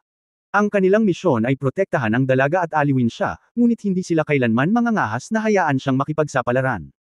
Gayunpaman, hindi maaaring suwayan ang utos ng dalaga. Sa sandali ng dilema, ang babaeng guard na nagngangalang Xiaozhou ay nagsabi, Miss, iiwan mo kami. Alam ni Xiaozhou ang init ng ulo ng kanyang binibini. Alam niya na kahit na siya ay isang babae, siya ay isang tao sa kanyang salita at palaging pinahahalagahan ang mga damdamin. Kung gusto niyang iligtas si Yang Yiyu, dapat niya itong iligtas. Gayunpaman, alam ni Xiaozhou ang pagkakakilanlan ng kanyang binibini, at hindi siya maaaring magkamali. Napatay man silang 6, hindi niya hahayaang magkaroon ng anumang kapahamakan ang dalaga. Kaya na, maayos at mabilis ang ginawa ni Xiaozhou. Sa pamamagitan ng isang pagwagayway ng kanyang kamay, nanguna siya sa pagpatay sa paligid ng hangin at mga kulog na ibon at dumiretso sa Yang Yiyu. Pinanood ni Ye Wuxian si Xiaozhou at ang iba pang 6 na umalis. Siya ay humakbang pasulong at sinundan sila na may hawak na libong dahon na latigo sa kanyang kamay. Alam niya na sa lakas ni Xiaozhou at ng iba pang 6, mahirap iligtas ang mga tao nang wala siya. Sa katunayan, ito ay kakaiba na ang pagkubkob ng hangin at kulog na mga ibon ay napakalaki, ngunit ito ay hindi walang mga hangganan. Kung titingnang mabuti, ito ay laging nakakupot sa paligid ng Mutated Wind at Thunder Monster King sa loob ng 100 metro. Kung lalampas ito sa hanay ng 100 metro, hindi ito hahabulin. Sa oras na ito, ang langit ay puno ng ambon ng dugo. Matapos makatakas ang daan-daang tao mula sa lumilipad na bangka, lahat sila ay kinubkob ng hangin at kulog na mga ibon. Iilan lamang ang nakatakas, at ang may mahinang paglilinang ay namatay na. Ang grupo ng mga Wind and Thunderbirds ay napatay din at nalaglag na parang dumplings, pero kung tutusin, sobrang dami at sila pa rin ang may advantage. Sa pagkakaroon ng isang Mutant Demon King, ang hangin at kulog na mga ibon sa panahong ito ay mga gamo-gamo lamang na hindi natatakot sa kamatayan. Lalo silang naging baliw at umatake ng mga tao nang makita sila. Sina Yang Yiyu at Lao Qin ay napapaligiran ng hangin at kulog na mga ibon at ang kanilang mga mata ay namumula sa pagpatay. Gusto nang umalis ng matanda at ng binata ngunit hindi magawa, kaya't nag-away na lamang sila ng husto. Sa simula, kaya pa rin nila. Nang maglaon, pagkatapos makatagpo ng ilang hangin at kulog na mga ibon na maihahambing sa mahusay na pagiging perpekto ng gintong elixir, nagsimula silang magpumiglas. Kung hindi dahil sa Sun and Moon Shenkun armor sa kanyang katawan, naniwala si Yang Yiyu na siya ay itinumba mula sa himpapawid ng hangin at kulog na mga ibon. Sa kabutihang palad, ang tunay na enerhiya sa kanyang katawan ay sapat na upang harapin ang hangin at kulog na mga ibon na maihahambing sa mahusay na pagiging perpekto ng gintong elixir. Bagamat natalo siya, hindi siya malubhang masugatan at matatalo. Ngunit alam din niya na habang tumatagal, ang pagkatalo ay isang bagay ng maaga o huli. Siya ay nababalisa, at ang espada ng Dragon Slaying Sword sa kanyang kamay ay puno ng sword energy. Napakalakas ng mahiwagang kapangyarihan ng buto sa kanyang kanang kamay. Pagkatapos ng pag-atake, hanggat ito ay isang hangin at kulog na ibon sa antas ng Jindan Dequan, siya ay palaging papatayin o malubhang masasaktan. Sa isang buhay at kamatayang labanan, si Yang Yiyu ay nagkaroon ng pag-unawa sa kanyang sariling lakas ng paglilinang. Sa sandaling ito, maaari niyang harapin ang Jindan Dequan nang hindi natatalo. Sa pagkakataong ito, 2 pang huni ang tumunog sa likuran niya. Ang mga mukha ni Yang Yiyu at Lao Qin ay nagbago ng husto. Mula sa tunog, ito ay hangin at kulog na ibon na maihahambing sa Dequan. Mayroon ng 2 ibong hangin at kulog na maihahambing kay Dequan sa kanilang dalawa. Ngayon may 2 pa. Napakahirap harapin ang mga ito. Asshole Yang Yiyu, lumapit ka sa amin. Sa wakas ay pumasok si Ye Wuxian kasama ang 6 na gwardya. Matapos lapitan si Yang Yiyu 6 na metro ang layo, sinigawan niya ito. Ang libong dahon na latigo sa kanyang kamay ay kumikinang na may berdeng ilaw. Kapag humahagupit, kahit ang hangin at kulog na mga ibon na maihahambing kay Jindan Dequan ay umuusok sa buong katawan nila. Dahil sa Thousand Leaf Whip sa kanyang kamay kaya nagpa siya si Ye Wuxian na bumalik at iligtas si Yang Yiyu. Ang Thousand Leaf Whip sa kanyang kamay ay hindi isang ordinaryong magic weapon. Naantig si Yang Yiyu sa sumpa ni Ye Wuxian at natuwa. Handa siyang lumapit kay Ye Wuxian kasama si Lao Qin. Gayunpaman, sa sandaling ito, 2 kaluskos ang nagmula sa kanyang likuran. Bitek. Ito ay kulog at kidlat. Si Yang Yiyu ay hindi pamilyar dito. Kaya niyang kontrolin ang kapangyarihan ng kulog at kidlat, ngunit siya ay lumalaban at walang oras upang asikasuhin ito noon. Hindi niya alam kung ang kulog at kidlat ay maaaring gumana laban sa hangin at kulog na mga ibon sa kabaligtaran na paraan. Bukod dito, ang mga ibong hangin at kulog na kumukubkob sa kanila ay mga babaeng ibon. Ang mga babaeng ibon ay pinagkalooban ng mga talim ng hangin, at ang mga lalaking ibon lamang ang kulog at kidlat. Hindi niya kailanman binigyang pansin ang buong larangan ng digmaan sa himpapawid. Ngayon lang niya napagtanto na kakaunti lang ang lalaking ibon na nakakapagdura ng kulog at kidlat, at karamihan sa mga ito ay windblade na babaeng ibon. Ang dalawang kulog at kidlat na ito ang unang beses niyang nakaharap sa kanila. Sila rin ang mga pag-atake ng kulog at kidlat mula sa dalawang hangin at kulog na ibon sa antas ng Great Perfection sa likod niya at ni Lao Qin. Kabanata 650, ang pag-save ng buhay ay mas mabuti kaysa paggawa ng 7 palapag na pagoda. Maayos ang kidlat na tumama kay Yang Yian dahil mayroon siyang Sun Moon Universe Armor para protektahan siya. Matapos ma-activate ang Lightning Control Technique, ganap itong natunaw. Ang antas ng kidlat na ito ay malayo sa makalangit na kapigatian at walang epekto sa kanya. Ngunit si Lao Qin ay hindi gaanong pinalad. Matapos tamaan ng kidlat, napasigaw siya at nanginginig ang buong katawan. Muntik na siyang matamba. Hinawakan ni Yang Yian si Lao Qin at gumalaw ang kanyang isip. Inactivate niya ang Lightning Control Technique at direktang pinalibutan ang Dragon Slaying Sword. Mayroon din siyang natitirang kapangyarihan sa kidlat mula sa makalangit na kapigatian. Siya, biglang nilaslas ng espada. Catch Oka. Sherp. Lumitaw ang isang eksenang ikinagulat niya. Hindi niya inaasahan na pagkatapos niyang pakilyusan ang kapangyarihan ng kidlat sa kanyang katawan at maglaslas ng espada, ang mga ibong hangin sa paligid niya ay nagsisigawan at isa-isang humahagulgol, at isang malaking grupo ng mga ito ang bumagsak sa lupa. Ang hangin at kulog ng mga ibon sa paligid niya ay nagsisigawan din sa takot at nagkalat. Pagkatapos ng ilang sandali ng pagkabigla, tuwang-tuwa si Yang Yian. Hindi niya akalain na ang Windbird, na kilala bilang Wind Thunderbird, ay talagang matatakot sa kulog at kidlat. Ito ay tulad ng isang natural na buhol. Sinasabi ng mga doktor na mahirap kontrolin ang sarili, at ang mga manghuhula ay hindi kailanman nagsasabi ng kapalaran para sa kanilang sarili. Ang Wind Thunderbird ay kilala bilang Wind Thunderbird, at ang likas na pag-atake nito ay ang kapangyarihan din ng hangin at kulog, ngunit hindi niya inaasahan na ito ang magiging pinakanakamamatay kapag nahaharap sa kapangyarihan ng kulog at kidlat. Siyempre, karamihan sa mga nasugatan ng espada at kidlat ni Yang Yian ay mga magnetic windbird. Tungkol naman sa mga Thunderbird, una, kakaunti sila, at pangalawa, may dalawang lalaking ibon na maihahambing sa Golden Elixir Great Perfection sa hindi kalayuan, kaya hindi sila naapektuhan. Ngunit kahit na ano, ang paggamit ng pamamaraan ng pagkontrol ng kulog ay nakamit ang mga mahimalang resulta, na kung saan ay isang magandang bagay pagkatapos ng lahat. Si Yang Yian, tulad ng isang bulag na oso na nakatikim ng tamis ng pulot, ay nagsimula sa kanyang pangalawang pag-atake. Pagkatapos ng pangalawang espada, ang mga ibong kulog ng hangin ay patuloy na sumisigaw, at ang malalaking piraso ay nahulog. Alam din ng mga hindi naapektuhan kung gaano ito kalakas at tumakas sa lahat ng direksyon. Sa isang kisap mata, dinala ni Yang Yian si Lao Qin sa tabi ni Ye Wuxian. Si Ye Wuxian at ang 6 na gwardya ay matagal nang natulala sa mga pamamaraan ni Yang Yiu. Hindi nila akalain na may magagamit talaga sa kapangyarihan ng kidlat. At ang epekto ay napakatalam, na naging dahilan ng pag-iba ng tingin ng 6 na gwardya ni Ye Wuxian kay Yang Yiu. Hindi katakataka na iginiit ng ginang na iligtas si Yang Yiu. Pambihira pala itong young master na si Yang. Ito ay vision pa rin ng sarili kong babae. Sa mundo ng bundok at dagat, mayroon talagang ilang ipinanganak na hindi pangkaraniwang mga tao, tulad ni Yang Yiu sa sandaling ito, na maaaring kontrolin at makabisado ang ilang makapangyarihang kapangyarihan o maaaring tumawid sa antas upang patayin ang kaaway. Ngayon si Yang Yiu ay ganito sa isipan ng 6 na gwardya ni Ye Wuxian. Habang ang ilang mga tao ay natigilan, dalawang lalaking ibon na nasa antas ng Great Perfection ang nagbuka ng kanilang mga bibig habang kumakanta at ibinuka ang kanilang mga pakpak, naglalabas ng dalawang kidlat na kasing kapal ng mga braso at diretsyong humahampas sa kanila. Kocha! Kocha! Ang pag-atake ng Great Perfection Thunderbird na maihahambing sa Golden Pill, ang lakas ng kidlat na lumabas ay natural na hindi maihahambing sa kidlat ng mga ordinaryong Thunderbird, at ang momentum ay napakalaki. Nagbago ang mukha ni Ye Wuxian, at umiwas siya at tumabi kay Yang Yian, na may berdeng ilaw ng libong dahon na latigo sa kanyang kamay. Hayaan mo akong gawin ito. Sabi ko paprotektahan kita, at ipapakita ko rin sa iyo ang lakas ko. Nakaharap sa lakas ng kidlat na iniluwa ng dalawang Thunderbird, sinabi niya kay Ye Wuxian nang hindi nagbabago ang kanyang ekspresyon.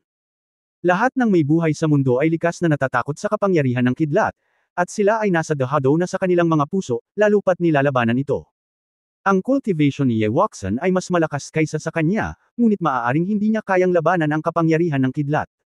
Habang siya ay kinikilig, si Yang ay nagpapakitang gilas din sa harap ni Yenumo. Gayunpaman, sa kanyang mga mata, ang kapangyarihan ng kidlat ng dalawang kulog ay hindi gaanong malakas kaysa sa kidlat na tumawid sa Golden Elixir Heavenly Tribulation. Ang iba ay natatakot sa kapangyarihan ng kidlat, ngunit siya ang tanging exception sa pamamaraan ng pagkontrol ng kidlat. Ang matanda ay tila nagtuturo ng 3 spell sa simula, at ang tanging attack spell lightning control technique ay talagang hindi karaniwan, at ito ay hindi isang maliit na spell. Ayon sa matanda, ito ay isang maliit na spell, ngunit kung tutuusin, kung iisipin mong mabuti, paano magiging maliit ang isang spell na makakakontrol ng kidlat? Kaya may tiwala si Yang Yian. Natigilan si Ye Wuxian nang marinig niya ang mga salita ni Yang Yiyo. Nakaramdam siya ng kakaibang pakiramdam sa kanyang puso. Nang may gusto siyang sabihin kay Yang Yiyo, lumipad na siya. Ang dalawang kidlat na lumilipad patungo kay Yang Yiyo ay kasing lakas ng mga ahas. Malamig siyang ngumuso at ginamit ang lightning control technique para sumulong sa halip na umatras. Bitek. Sa isang iglap, dalawang kidlat ang tumama kay Yang Yiyo. Sa hindi kalayuan, sumigaw si Ye Wuxian, Yang Yiyo. Pinanood niya ang dalawang kidlat na mabilis na tumama kay Yang Yiyo, at natakot siya. Huwag kang mag-alala, hindi ako masasaktan ng ganitong uri ng kidlat. Nang malapit nang sumugod si Ye Wuxian, narinig niya ang boses ni Yang Yiyo. Nakita niya si Yang Yiyo na malamig na ngumuso sa dalawang Thunderbird at naglalaslas gamit ang higanteng espada. Ang dalawang kidlat noon ay hinigup at kinokontrol ni Yang Yiyo, at siya ay tumangay at tinadtad ang dalawang kulog sa kidlat. Purple-white lightning na nakabalot sa dragon slaying sword. Dala ng espada ang tunay na chi at ang misteryosong espada na chi kasama ang kapangyarihan ng kidlat, na pambihira. Boom! Sherp! Ang tibak na yumanig sa kalangitan ay humampas sa mga Thunderbird sa magkabilang dulo, gumawa ng isang malakas na ingay, na sinasabayan ng mga tumatagos na hiyawan ng mga Thunderbird. Ang espadang ito, ginamit ni Yang Yian ang kanyang sariling lakas para ibalik ang pabor, at direktang nagbigay ng kapangyarihan ng kidlat sa mga Thunderbird. Gayunpaman, iba ang kapangyarihan ng kulog at kidlat. Ang lakas ng kulog at kidlat na nakaimbak sa katawan ni Yang Yian ay ang nalalabi ng makalangit na kapigatian sa araw na iyon. Ito ay napakalakas at panlalaki. Matapos masipsip ang kulog at kidlat mula sa mga Thunderbird, ito ay nagbago at naging mas malakas. At saka, para sa mga Thunderbirds, hindi nila akalain na balang araw ay aatakihin sila ng kulog at kidlat. Kaya't ang isang parang kidlat na espada ay direktang tinadtad ang dalawang kulog ng paalang, at agad na pinutol ang dalawang kulog at kidlat sa 4 na bahagi, na bumagsak sa lupa. Sa oras na ito, suot niyang ang Sun and Moon Universe Armor, hawak ang Dragon Slaying Sword, na napapalibutan ng kulog at kidlat, na nakabitin sa hangin, tulad ng isang Diyos ng digmaan.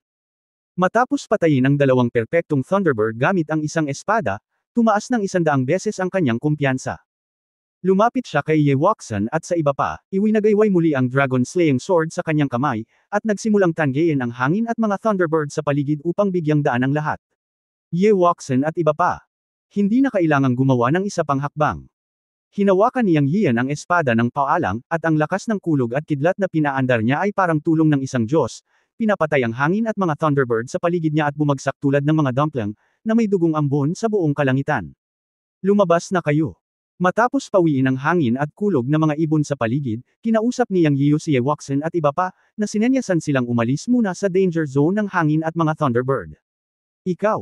Mag-ingat ka, nag-alinlangan si Ye Wuxian at sinabi. City Lord Yang, mag-ingat, tumanggaw si Lao Qin at sumenyas. Matapos makita ang dakilang kapangyarihan ng kulog at kidlat ni Yang Yiyo, ang ilang tao ay tumigil sa pagsasalita at mabilis na lumipad palabas sa danger zone. City Lord Yang, tulungan mo ako. Pagkaalis ni Ye Wuxian at ng iba pa ng ligtas, may tumawag ng tulong mula sa malayo. Paglingon ko, nakita ko ang 3 tao na nasugatan at nagpupumilit na umalalay sa kanya mahigit 30 metro ang layo na humihingi ng tulong. Yung mga maaaring sumigaw sa City Lord Yang sa oras na ito ay malamang na nakita siya at mula sa Sanxiu City. Hey, ang pagligtas ng buhay ay mas mabuti kaysa sa paggawa ng 7 palapag na pagoda. Napabuntong hininga si Yang Yiyo. Hindi naman talaga siya yung tipo ng tao na hindi magliligtas sa isang tao kapag may nakita siya.